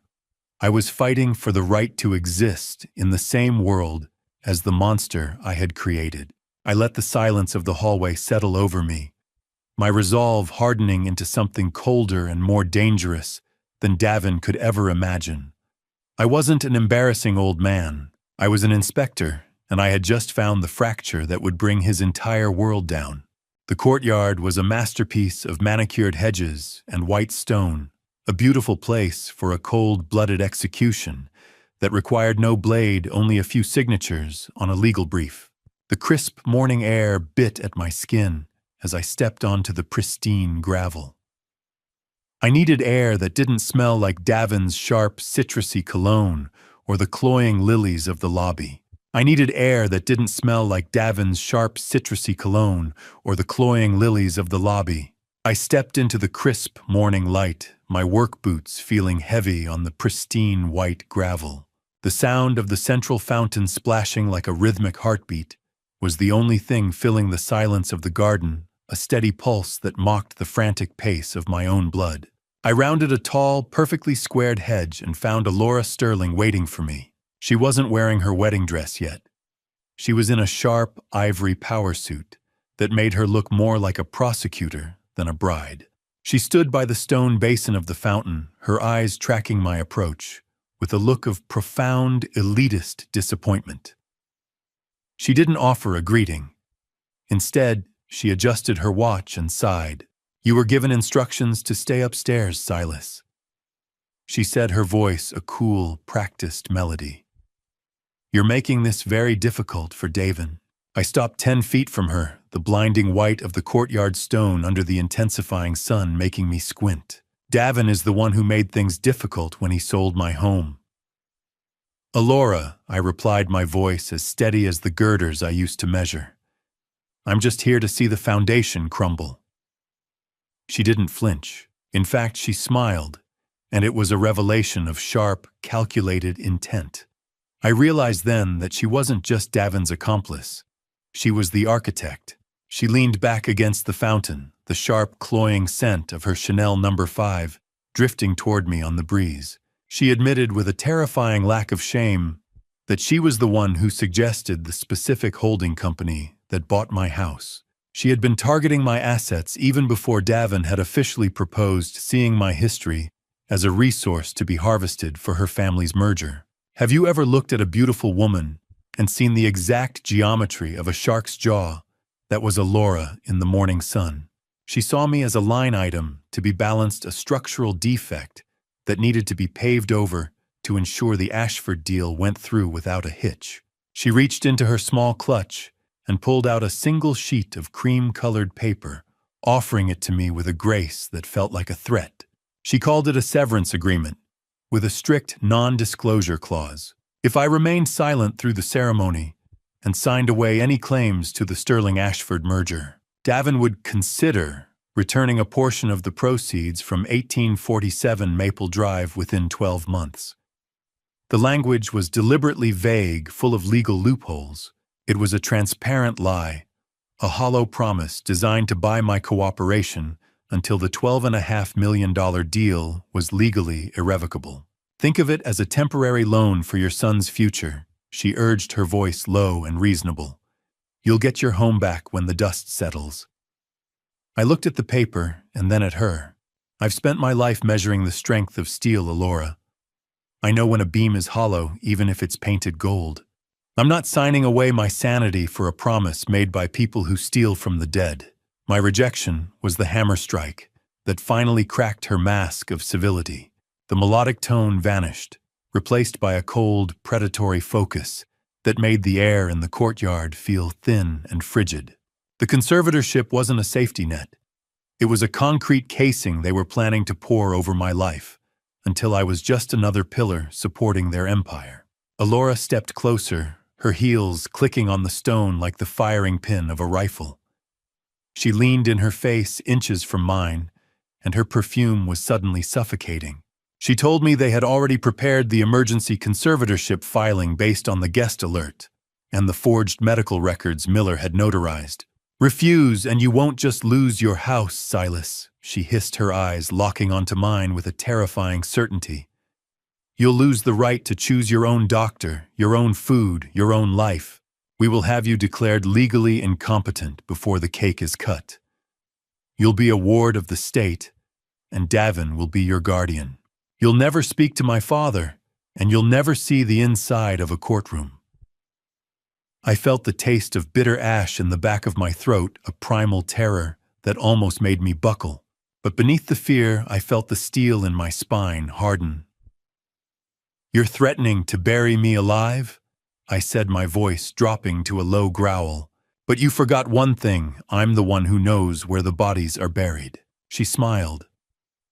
It was the sound of a closing trap. She looked at me as if I were a piece of equipment that had finally outlived its usefulness, then turned on her heel to walk back toward the hotel. She moved with a cold triumph, her victory already decided in her mind. I stood there, the sound of the fountain splashing against the stone basin sounding like a countdown. As she reached the door to the west wing, she reached into her pocket and pulled out a small, personalized, embossed napkin to dab at a stray drop of water on her sleeve. She let it fall as she stepped inside a discarded scrap of her perfect day. I waited until the door hissed shut before I moved. I walked over and picked up the crumpled napkin she'd accidentally dropped. My fingers traced the rough texture of the paper as I unfolded it. There, in her sharp, elegant handwriting, was a note: 12 p.m. boardroom. Final sign-off. The ink looked like dried blood against the ivory paper.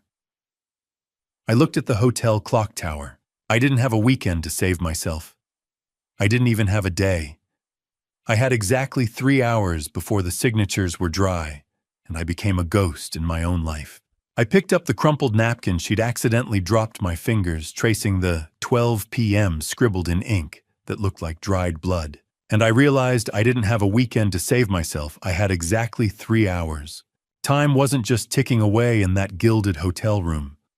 It was eroding each second, a grain of sand falling from a foundation I had spent 40 years trying to keep level. I sat on the edge of the silk-covered bed, the crumpled napkin Alora had dropped clutched in my palm. The noon deadline was no longer a vague threat. It was a physical weight pressing against my chest. I stared at the door of the founder's suite, my mind racing through the legal maze they were building around me. A conservatorship meant more than just losing my bank accounts. It meant losing my voice, my autonomy, and the right to stand up for the truth of my own life. I felt strategically desperate, a bridge inspector who had found a catastrophic crack in the main support beam, but had no tools to patch it. The silence of the room was stifling, broken only by the hum of the air conditioning that tasted like stagnant iron. I knew I needed a miracle, or at least a single piece of evidence that Davin couldn't explain away as the ramblings of a confused old man. A light, hesitant knock sounded at the door, pulling me out of the dark spiral of my thoughts. I stood up, my joints stiff, and moved toward the foyer. When I opened the door, I found Lily Miller, a 23-year-old server, whose oversized uniform seemed to swallow her small frame, standing by a silver breakfast tray. She wasn't looking at me. Her eyes were darting toward the hallway cameras with a visible terror that made my own fear feel secondary. She wheeled the tray inside with hands that trembled so violently the china rattled against the silver. Once I closed the door, she let out a breath that sounded like a sob. "I'm not supposed to be here, Mr. Whitaker," she whispered, her voice barely audible over the hum of the suite. "They're watching the staff logs. They told us to stay away from this floor." I watched her carefully, noting the haunted loyalty in her expression. "I know a structural failure when I see one, Lily," I said, my voice softening with unexpected empathy. "Why are you risking your job for me? Let me ask you, have you ever been handed the exact weapon that could destroy your own child and felt a sick sense of gratitude?" Lily didn't answer my question directly. Instead, she reached for the linen napkin on the tray and lifted it to reveal a small, nondescript USB drive hidden beside a bowl of lukewarm, steel-cut oats and honey. "I found this in the green room," she whispered, her eyes still fixed on the door. "Davin and Alora were in there this morning preparing their vows, or rather their contracts." She looked at me then, and I saw a flash of shared history in her gaze. "My father was Elias Miller. He worked the Tappan Zee under you for 15 years. You were the one who fought the board to make sure my mother got his full pension after the accident at the pier. He always said you were the only man on the job who didn't look through people." She pushed the tray toward me, the sound of a silver spoon clicking against porcelain echoing in the room. "Take this. It's the audio from their final prep meeting. They left the digital recorder running while they went to check the floral arrangements. They were laughing, Silas, laughing about how easy it was to rebrand an old man's legacy into their own startup capital. "You're a brave girl, Lily," I said, taking the drive. The plastic was cold against my palm, but the weight of it felt like a mountain. "I won't let this be for nothing." The drive was cold. The information was incandescent. She nodded once, a sharp, quick movement, and then she was gone, slipping back into the hallway before the security log could flag her presence. I was left alone in the blue glow of the suite, the smell of honey and oats cloying in the air. Lily mentioned that the recorder was left running accidentally. They'd forgotten to turn it off when they stepped out. This wasn't stolen. It was abandoned property that hotel staff had every right to secure. I moved to the desk and plugged the drive into my laptop. My breath hitched as the waveforms appeared on the screen, jagged lines of green light that represented the end of my son's masquerade. I pressed play, and the room was filled with the digital ghost of Davin's voice, stripped of the charm he used for the cameras. I sat there, a man who had spent his life listening for the sound of metal fatiguing and heard the sound of a soul snapping instead. "Once the ring is on and the papers are signed," Alora's voice came through the speakers, crisp and clinical. "Silas is just a line item we can write off. The conservatorship papers are already in the folder for the noon meeting. It'll be over before he even knows he's lost. I heard Davin chuckle a sound that made the sharp, metallic tang of fear rise in my throat. He's always been soft, Alora, he said. He'll believe the confused story because it's easier than admitting his own son hates him. By Monday morning, his objections will be legally invisible. Listening to that recording was like watching a controlled demolition of my own heart, one floor at a time. I watched the waveform of my son's laughter spike on the screen as he joked about my fading mind, and I realized that the bridge I was about to burn wasn't his. It was the one I had used to keep him safe for 34 years. He wasn't just stealing my money. He was stealing my identity to build a throne for a woman who viewed me as a nuisance. But as the recording continued, Alora mentioned one more thing that changed the geometry of the entire morning. Make sure the staff has the boardroom on the 4th floor ready by 11:30, she said. The signing happens before the public ceremony. I stared at the screen, my resolve hardening into something lethal. The note from the courtyard had said noon, but the audio told me the real execution was happening in the executive boardroom on the 4th floor. I had 90 minutes to get there.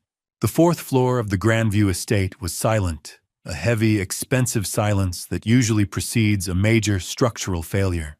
I moved through the narrow service corridors, the scent of industrial cleaner and stale laundry, a sharp contrast to the lilies and perfume drifting through the vents from the floors above. I had the blueprints Arlo memorized etched into the back of my eyelids. I knew exactly where the blind spots in the security sweeps were navigating the labyrinth of utility pipes and gray metal doors like a shadow. My work boots, usually so loud on gravel, felt unnervingly quiet on the thin industrial carpet of the staff halls. I reached the frosted glass doors of the executive boardroom, just as the clock in the distance began its slow, heavy toll for noon. I stood there for a heartbeat, my hand hovering near the brass handle, listening to the muffled resonance of Davin's voice. He was performing his tone smooth and practiced as he presented the Whitaker legacy to the Ashford Global Partners. He spoke of our family history as if it were a solid block of granite, a foundation of generational wealth and stability. Instead of the hollow house of cards, he had spent the last 8 years building on a swamp of stolen insurance money and forged signatures. "I'm coming for your foundation, Davin." I whispered to the empty air, the high-pitched ringing of adrenaline starting to swell in my ears. I watched the silhouette of my son through the glass, his hands moving in wide, confident gestures that I knew were meant to distract from the lack of substance in his projections. Davin was a cantilever bridge with no counterweight, reaching out over an abyss and wondering why the shore was getting further away. He believed the height of his ambition would protect him from the gravity of his lies. I felt for the small switch on the side of my pocket watch, ensuring the live stream Arlo was monitoring remained active. Every word spoken in this room was being etched onto the hotel's secure server, in real time, a digital record that Davin's fixers couldn't delete with a keystroke. I waited, my breath shallow, for the exact moment he mentioned family stability. It was the cue I needed, the stress point, where the load would become too much for the structure to bear. I pushed the heavy doors open. The room was a temple of dark wood and leather, the smell of expensive tobacco and old money hitting me like a physical weight. The men in tailored suits turned as one, looking at me like I was a glitch in a high-definition broadcast, a rough-edged ghost in flannel and denim interrupting their curated reality. Davin's face went from triumphant to ashen in a fraction of a second, his rehearsed smile twitching as he realized I'd escaped his wellness lockdown. "Dad, what are you doing?" Davin asked, his voice cracking just enough for the partners to notice. "You're supposed to be resting. The doctor said the episodes would be worse today." I walked past the mahogany sideboard, ignoring his attempt to steer me toward the door. "I've had enough rest, Davin," I said, my voice steady and low. "I'm here as the legal owner of the assets you used as collateral. This deal was built on my stolen identity, and I have the right to stop it." I felt the cold, smooth surface of the mahogany table under my fingertips as I approached the head of the long board where Jonathan Sterling sat.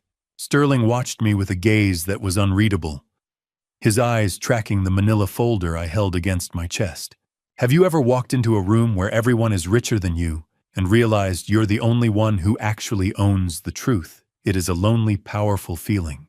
I saw the sweat breaking through Davin's expensive foundation, the beads forming at his hairline, as he realized I wasn't there to make a scene, I was there to conduct a demolition.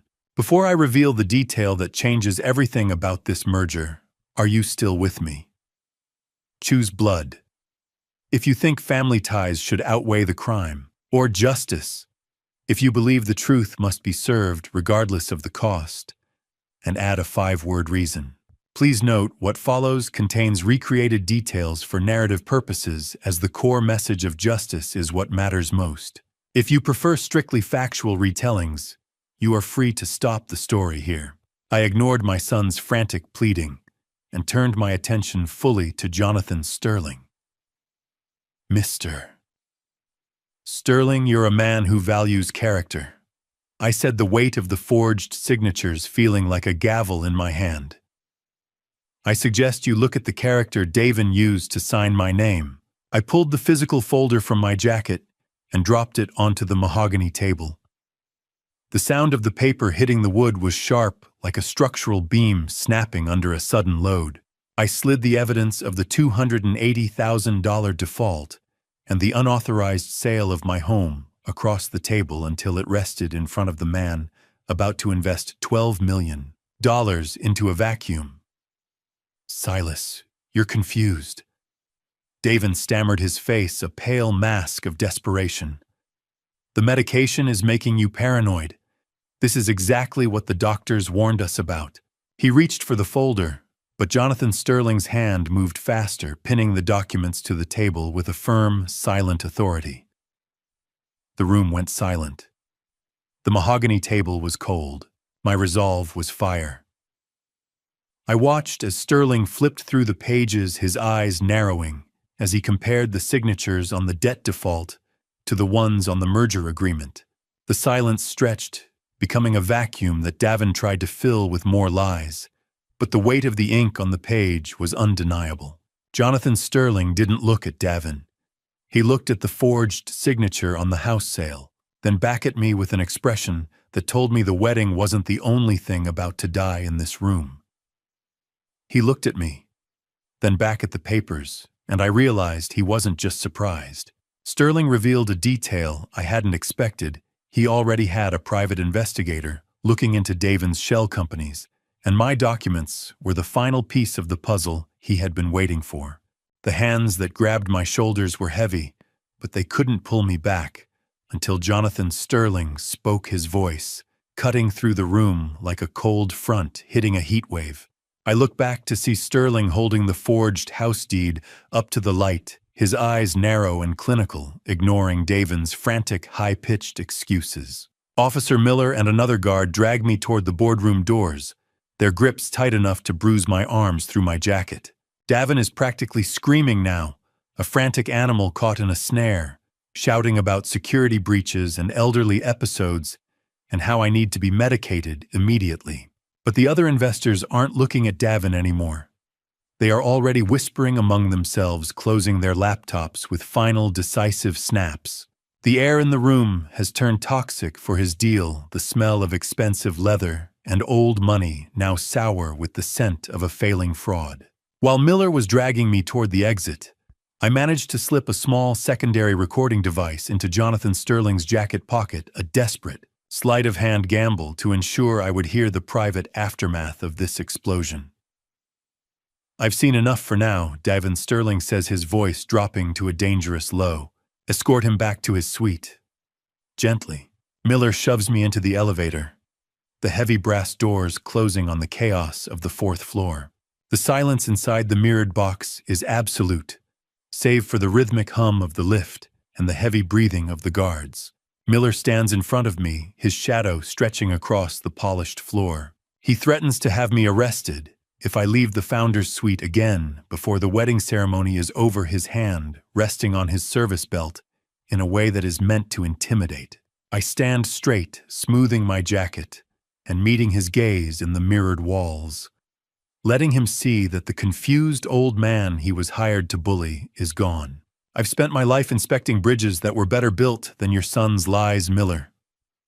I say, my voice steady as stone. One more stunt, and you're spending the night in a cell. Silas, he snaps back. But I can see the flicker of doubt in his eyes. He knows the foundation is shifting. Have you ever felt the weight of 40 years of work being used as a weapon against you? It makes the steel in your spine feel very, very cold. The doors hiss shut. The silence was an indictment of everything Davin had tried to build.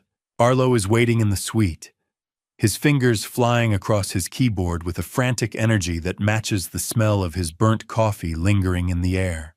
He doesn't ask how it went. He can see the bruises on my arms. We spend the next hour organizing every piece of evidence into a physical master folder. The bank alerts, the forged POA, the insurance theft, and the butt dial recording Arlo just finished cleaning up.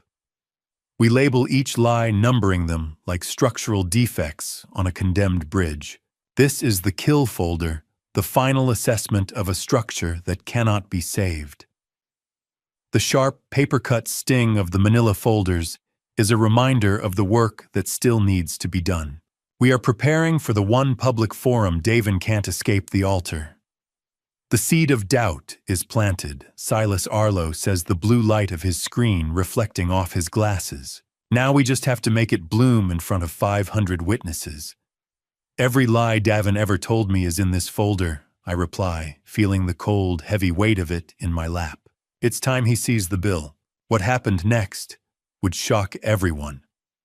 Arlo stops typing, his shoulders going rigid as a notification chirps on his secondary monitor. Someone is pinging the hotel server, Silas. Someone from an outside IP is trying to access your medical records, and it's not Davin or Alora. My heart skips a beat. Who else would be looking for proof of my decline?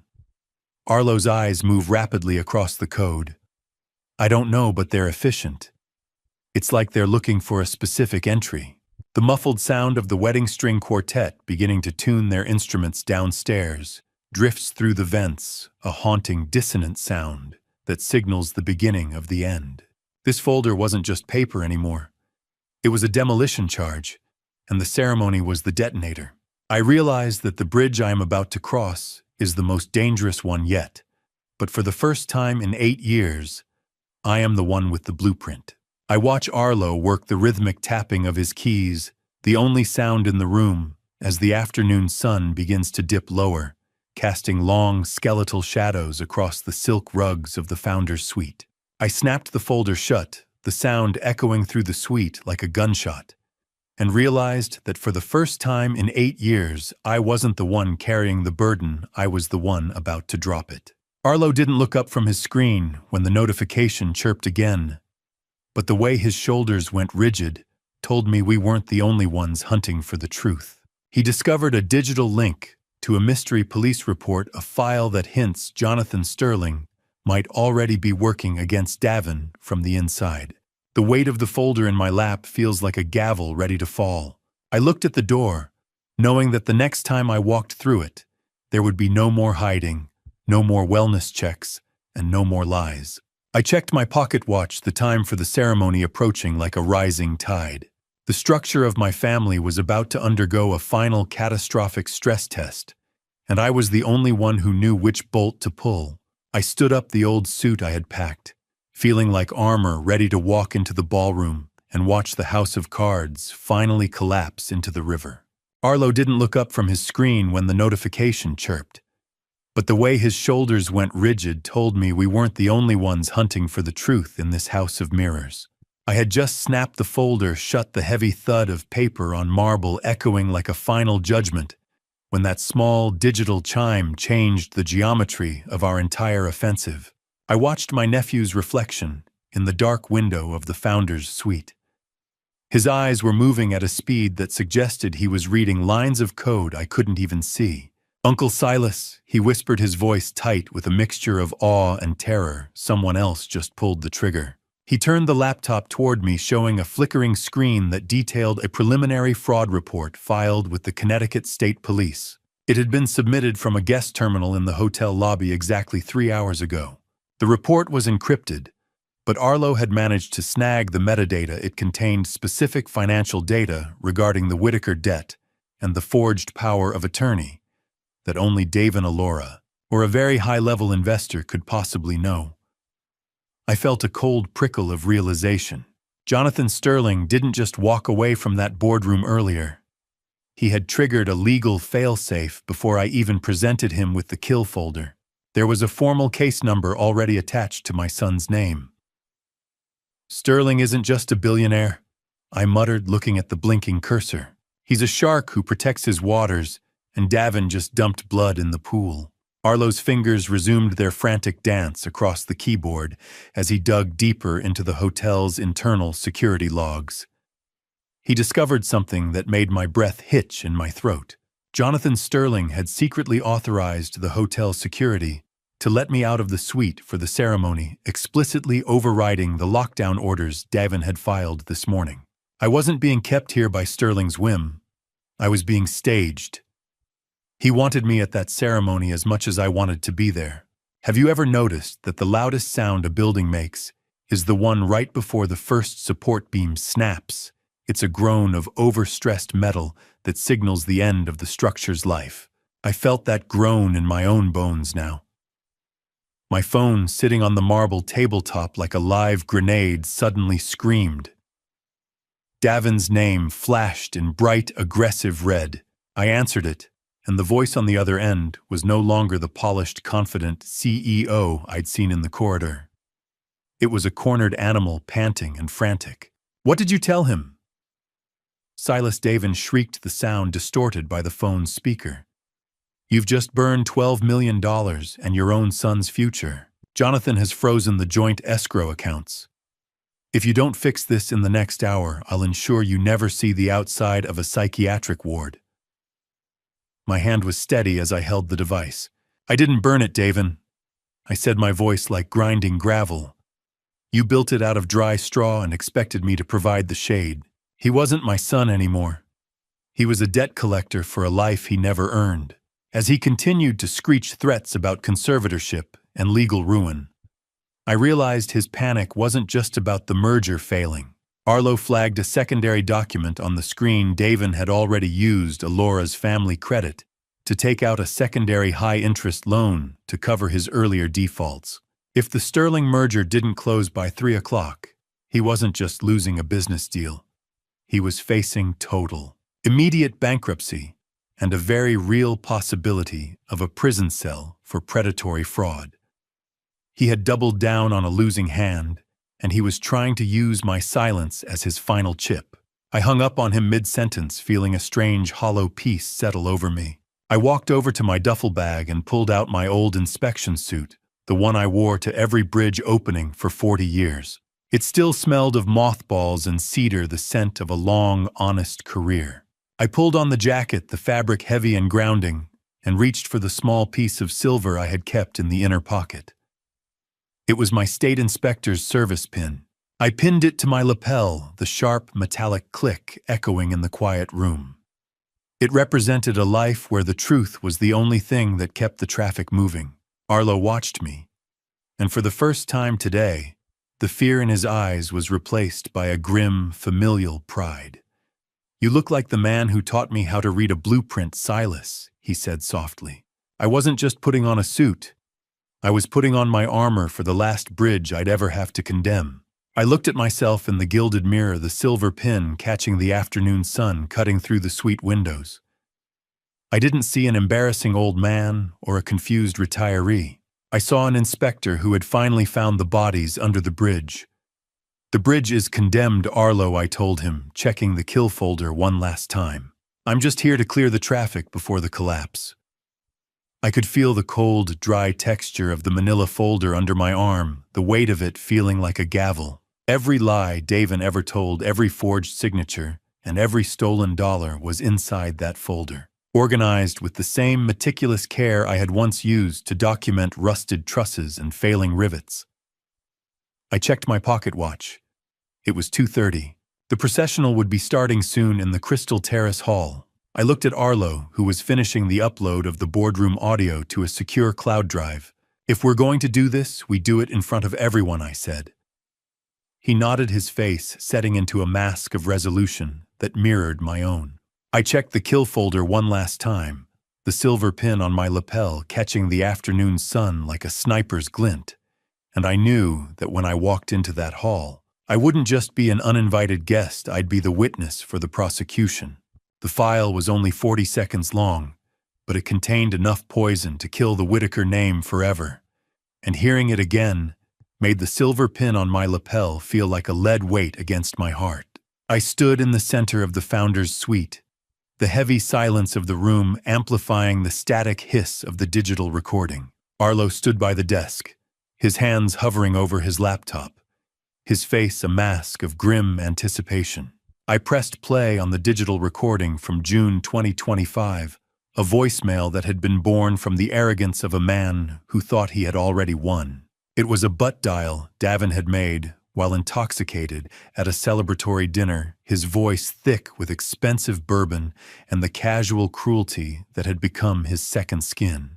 I listened as he bragged to Jason Wheeler about how he had eased Sarah's transition to ensure the $500,000 insurance policy cleared before the hospital bills could eat the estate.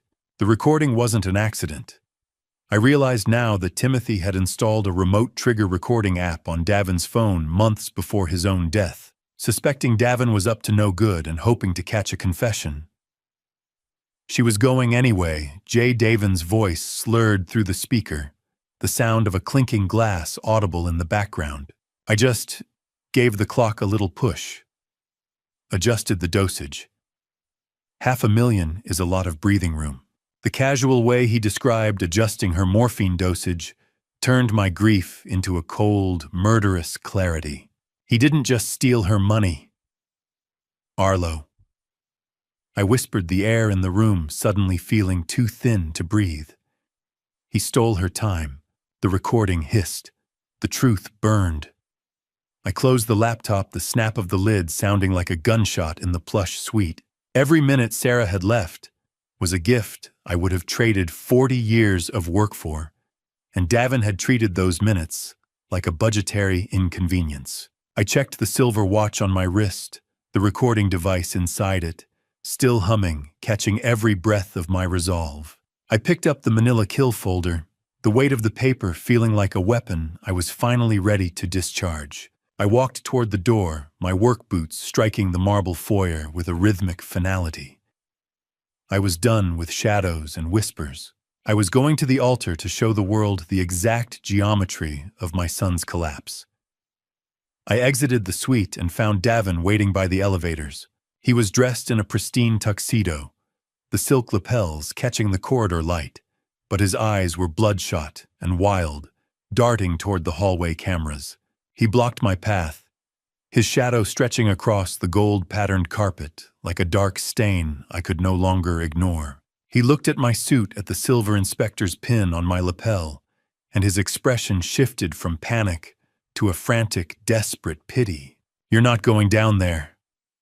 Silas Davin hissed, his voice dropping to a low vibrate that rattled in his chest. "I won't let you ruin this. You're confused. You're sick. If you step on that elevator, I'll have security restrain you before the doors open."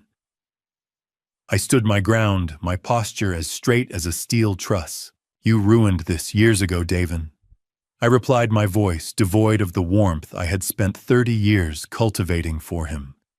"I'm just here to show everyone the rubble." He realized then that I wasn't wearing the patient persona he had tried to build for me.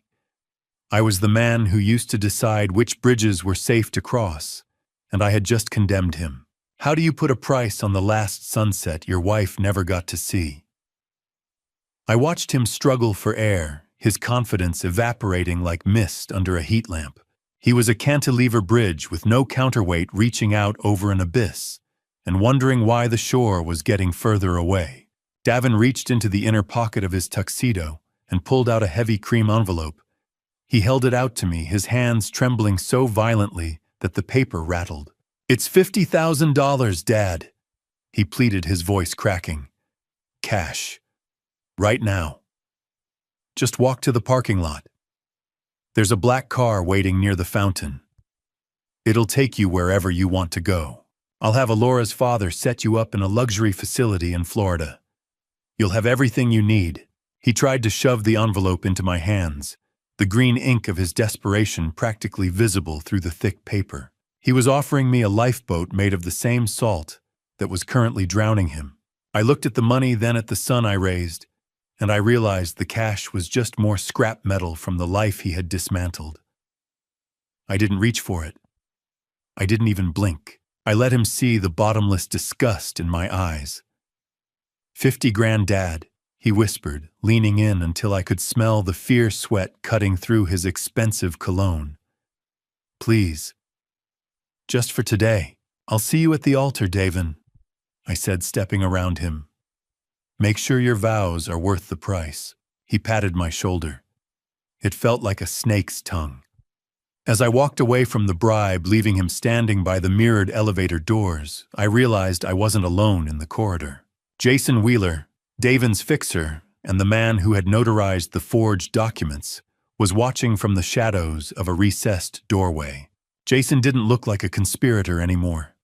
He looked terrified.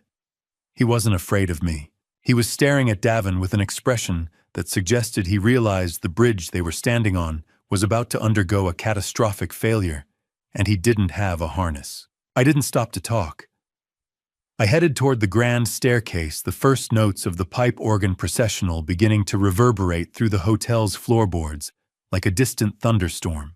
I let the envelope of cash hit the floor with a dull thud, the paper bursting slightly to reveal the stacks of $100 bills, and I walked toward the ballroom doors as the heavy, carved mahogany barrier loomed ahead.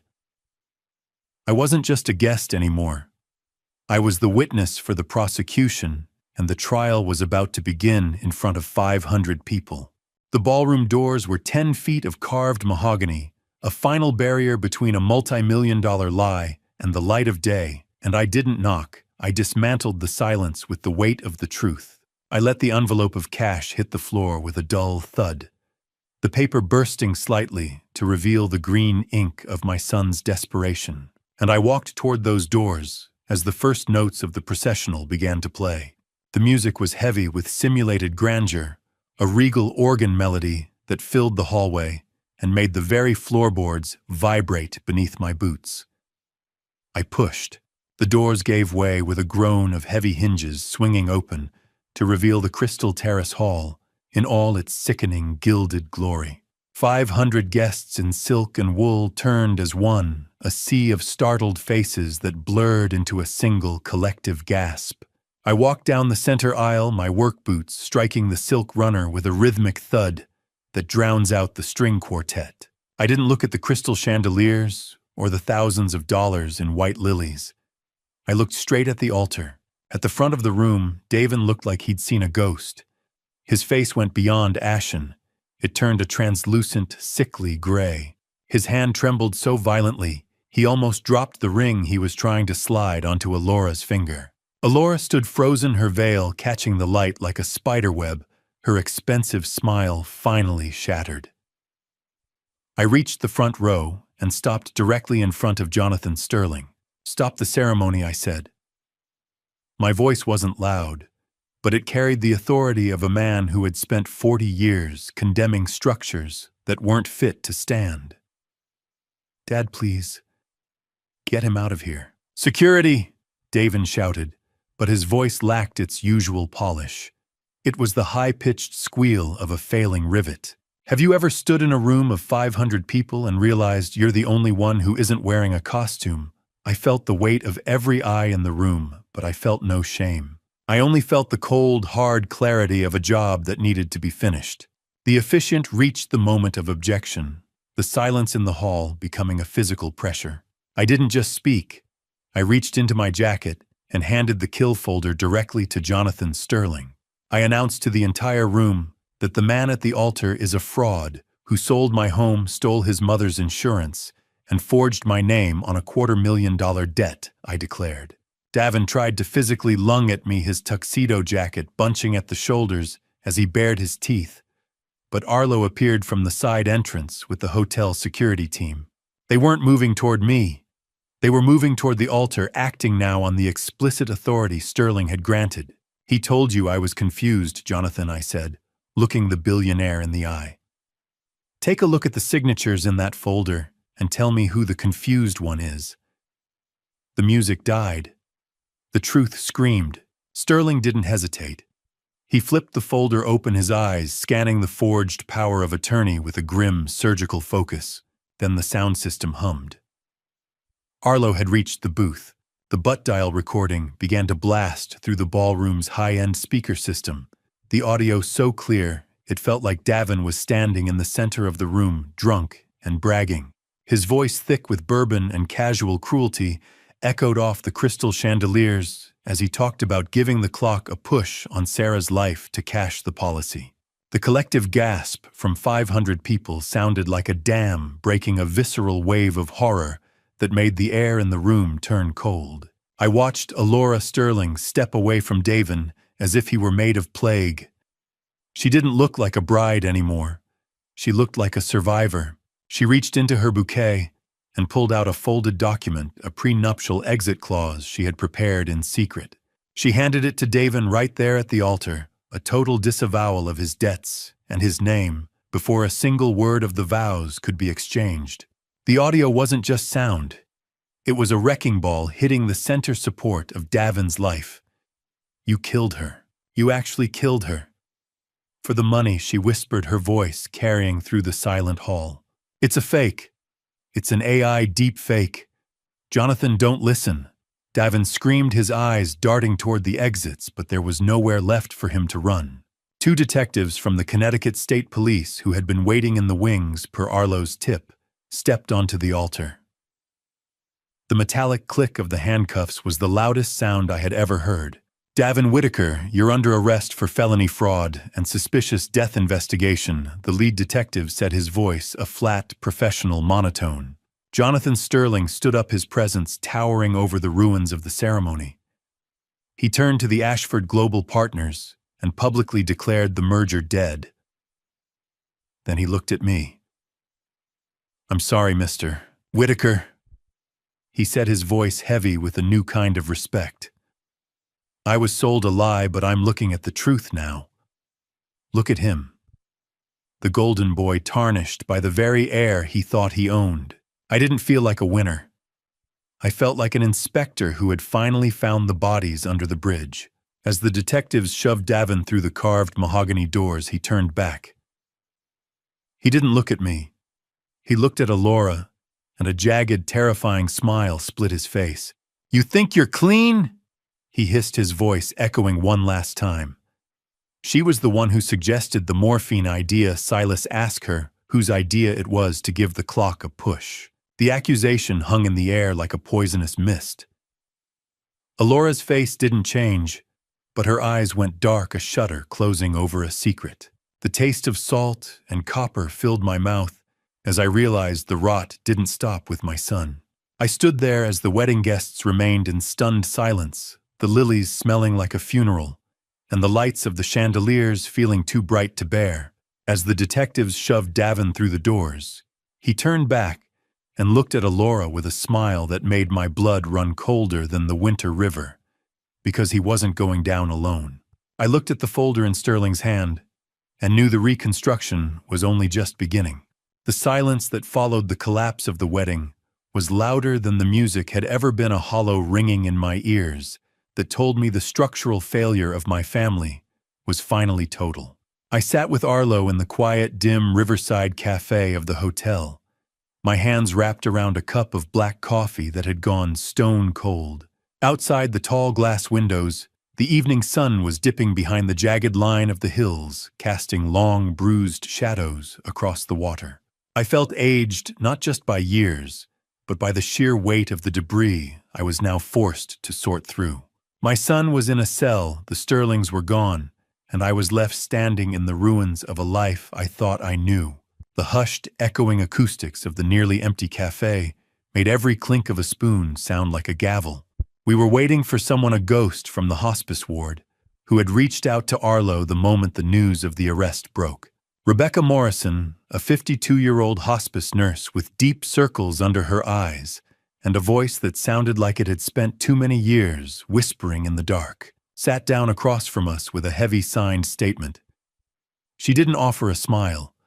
She offered a confession. "I saw him, Mr. Whitaker," she said, her voice trembling. "He didn't think I was looking when he turned the dial on your wife's morphine drip.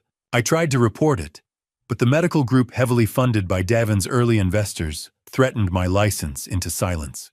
Rebecca's words were like a slow-motion collapse of a suspension bridge. I could see every cable snapping, but I was powerless to stop the fall. I closed my eyes, the smell of stale coffee and the cloying scent of lilies from the lobby making my stomach turn. "Why didn't you come to me, Rebecca?" I asked, my voice barely a rasp. "I would have protected you." She looked down at her calloused hands. "I was afraid, Silas. He told me you were already slipping, that no one would believe an old man over a successful developer. But the real reason he did it wasn't just the insurance. Sarah had found the records. She discovered the $95,000 debt Davin owed Timothy. She was going to tell you the truth that morning. That was the entry twist that broke me. He didn't just kill her for the money. He killed her to keep his secret from reaching my ears. My grief, which had been a heavy, dull ache, sharpened into a jagged blade of righteous fury. Arlo reached across the table, his grip on my forearm the only thing keeping me moored to the chair. "We're going to Riverside Springs, Silas. We need to talk to Trevor." Driven by a new, darker suspicion, Arlo and I left the hotel and drove through the night. The trip to Riverside Springs was a journey through the graveyard of my memories. The drive was silent. The low hum of my truck's engine a stark contrast to the chaotic ballroom we had left behind. We reached Blackwood Auto Repair just as the sun began to bleed over the horizon. Sir Trevor Blackwood, a 48-year-old mechanic with grease permanently etched into the cracks of his knuckles, wiped his hands on a rag and led us into the back office of his repair shop. "Have you ever realized that the very tools you used to build a life were used to dismantle the people you loved?" The question haunted me as Trevor pulled up the high-resolution forensic photos of Timothy's car on a cold digital monitor. The glare of the screen was harsh, stripping away the comfort of the shadows. Trevor didn't waste time with pleasantries. He pointed to a specific section of the undercarriage, his oily rag dancing over the image. "Look at the edges, Silas. This wasn't a failure. This was a demolition. The brake line hadn't frayed from wear or road debris. It was a clean surgical snip. The photo didn't lie. The metal had been bitten clean through." I leaned in, my breath hitching as Trevor zoomed in on the microscopic pattern of the cut.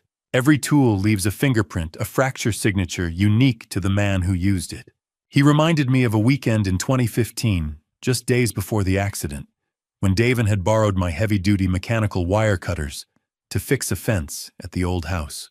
I stared at the jagged edge in the photo, and my blood ran colder than the winter river. The notch in the steel matched the nick in my own blade, the one I'd used for 20 years to trim suspension cables. "Those were my tools, Trevor." I whispered, the taste of cold metallic air in the shop filling my lungs. My own hands built the weapon.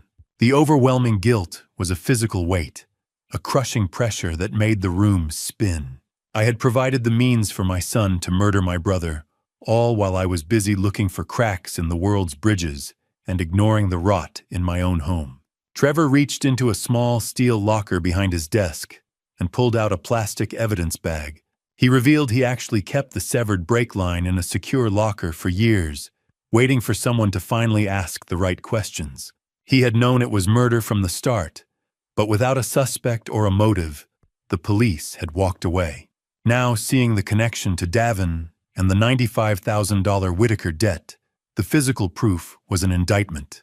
I held the bag, the cold plastic and the heavy steel within it, feeling like the final bolt in a death warrant. I stared at the jagged edge of the brake line in the photo, the specific notch from my worn wire cutters staring back at me like a familiar, accusing face.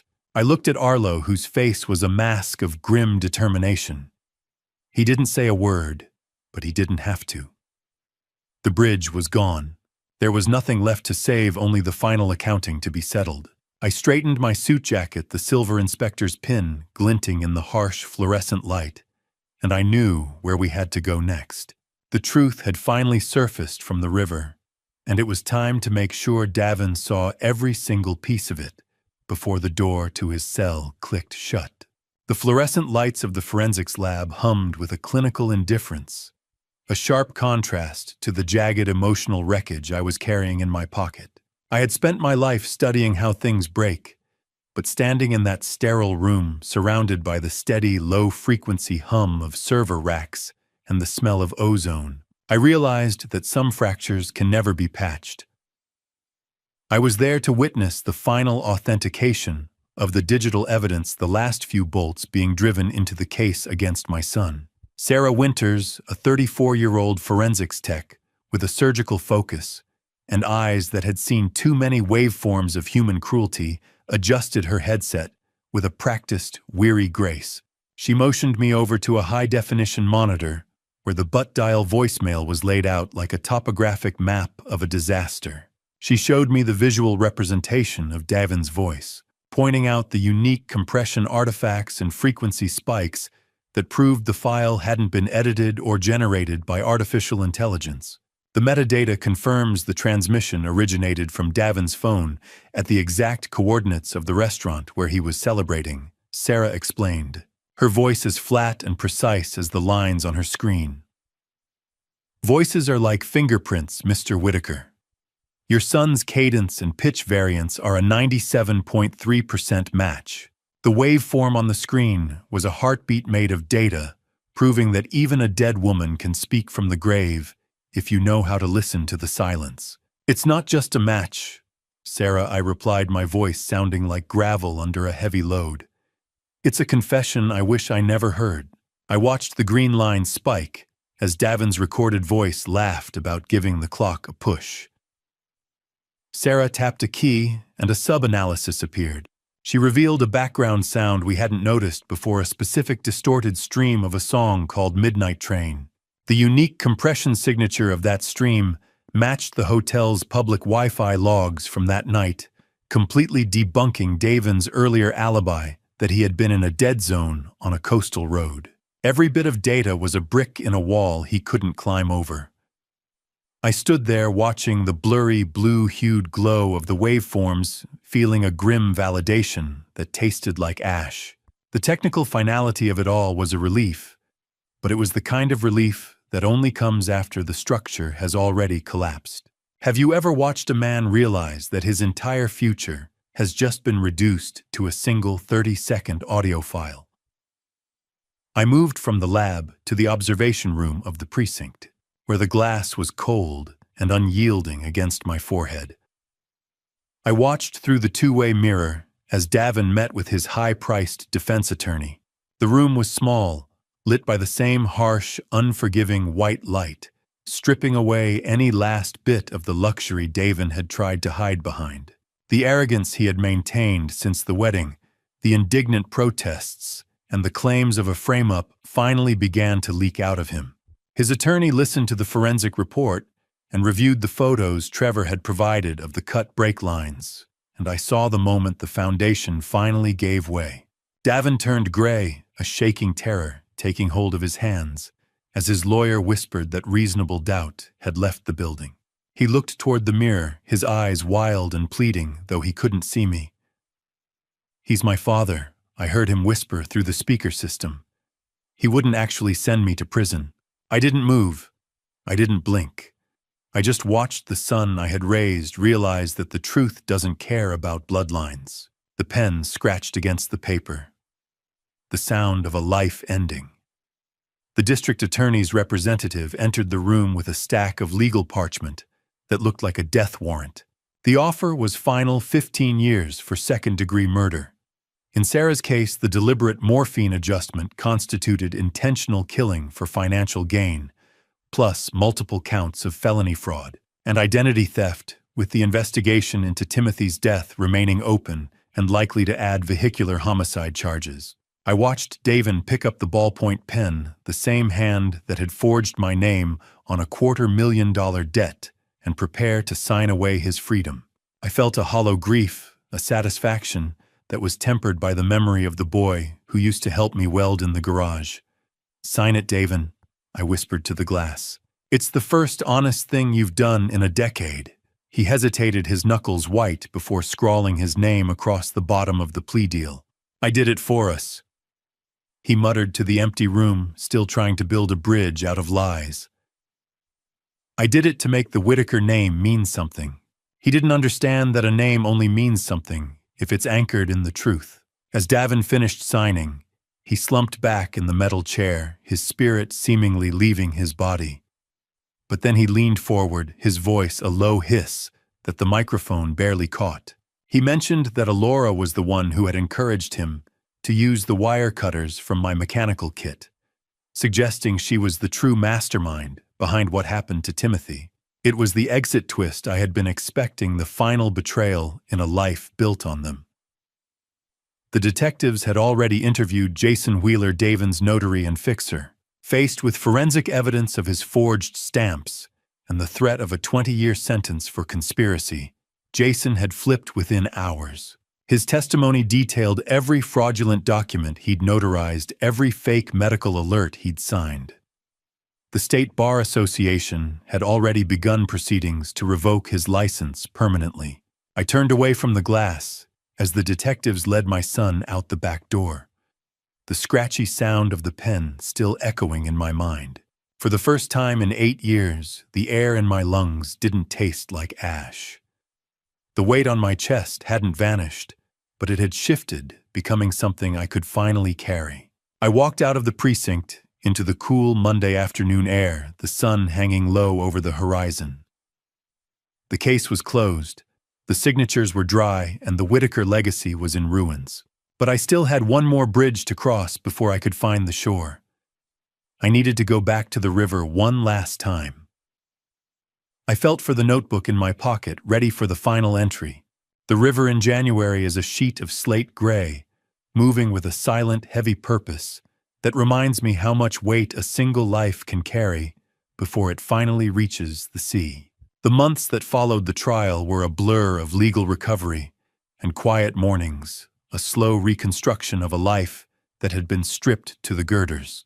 I turned away from the glass as the detectives led my son out the back door of the precinct, and for the first time in 8 years, the air in my lungs didn't taste like ash. Now the cold bite of a Connecticut winter feels clean. I sit on the small balcony of my new apartment, a modest space that smells of fresh pine and the steam from my morning coffee. The legal battle to reclaim my name and some of the siphoned funds was a long, grinding process, but it is mostly over. I walked away with enough to live simply and with my head held high. One of the first things I did was establish a scholarship fund for the children of bridge workers. I donated the majority of the recovered legacy fund to it, ensuring Davin can never touch a penny of that money, even if he finds a way to talk himself out of a cell early. It felt right to turn Sarah's peace of mind into a foundation for someone else's future. I watched the water move under the ice. Forgiveness isn't about fixing the broken bridge. It's about deciding you've spent enough time standing in the ruins. Arlo visits every Sunday, bringing donuts and a stack of newspapers he knows I won't read, but the company is what matters. Our relationship is the only bridge that survived the collapse entirely intact, and perhaps it is stronger for the stress test it endured. He sat with me this morning, looking out at the frozen river with a quiet sort of pride. "You've got the inspection report on your own life back to satisfactory, Silas," he said, his voice light but sincere. I took a sip of the bitter hot coffee, feeling the warmth spread through my chest. "It's more than that, Arlo. The rot is gone. That's all that matters now. We don't talk about Davin much anymore, but the weight of his absence is a structural reality I've learned to navigate. I've realized that you can't force a man to be honest if he's determined to be a ghost." I receive a final letter from Davin, postmarked from the State Correctional Facility later that afternoon. I sit in my living room, the winter sun casting long, pale shadows across the floorboards. I read the words, once my eyes scanning the familiar, desperate slope of his handwriting. He doesn't ask for forgiveness. He asks for money to fund an appeal. He's still trying to leverage our blood for a lifestyle he no longer owns, still trying to find a crack in the foundation of my resolve. I'm still your son, Silas, he wrote. You owe me a chance to fix this. I set the paper down on the coffee table and looked at the empty space where Sarah's portrait used to hang. No, Davin, I whispered to the quiet room. I owe the truth the space to breathe.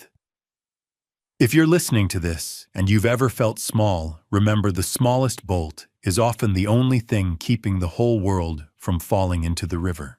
I didn't feel the burning rage I expected. I only felt a profound, quiet pity for the man who never learned how to build something real. On the last day of the month, I walked down to the local bridge, the one I spent my first year as an apprentice inspecting.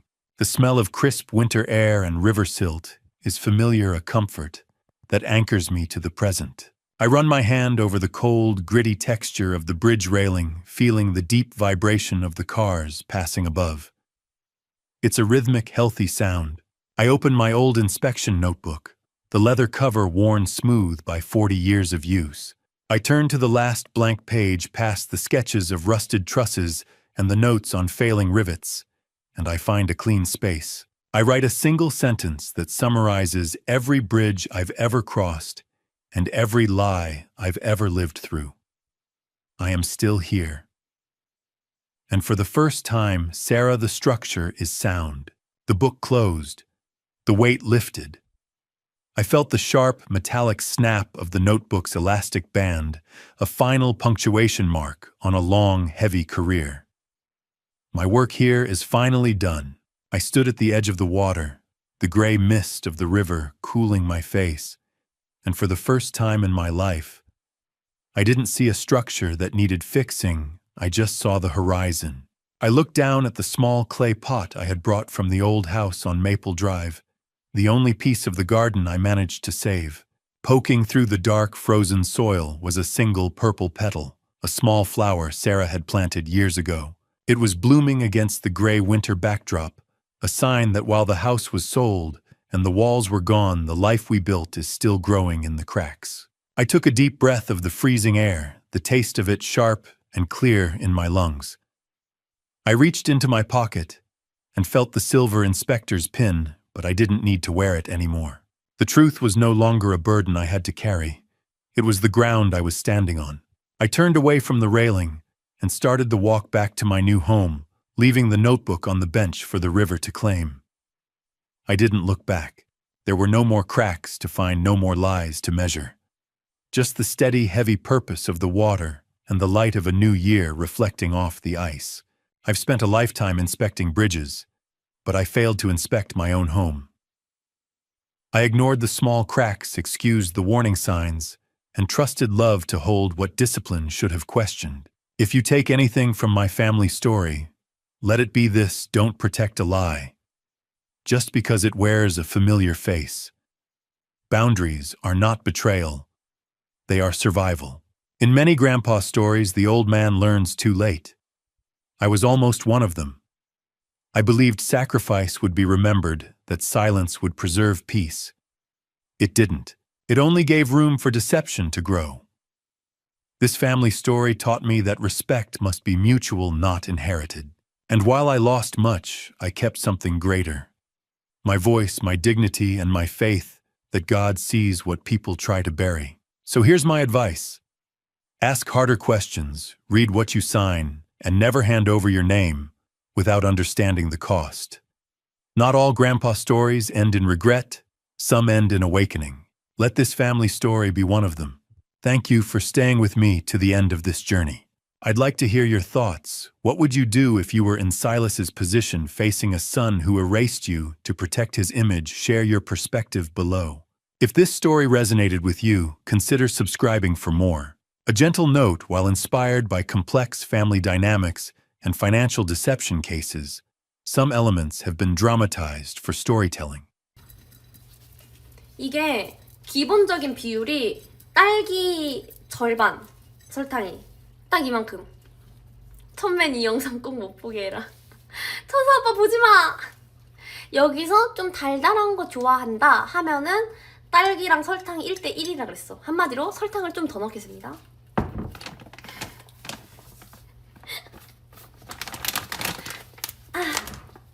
맛있겠다. 한 이 정도만? 당뇨 대기 중. 아니야. 아, 꾸더 오빠? 그니까 무드 꾸더 오빠 보고 싶네 또. 어? 담금주가 빨간 뚜껑이라고? 어? 이거 아닌데? 회장님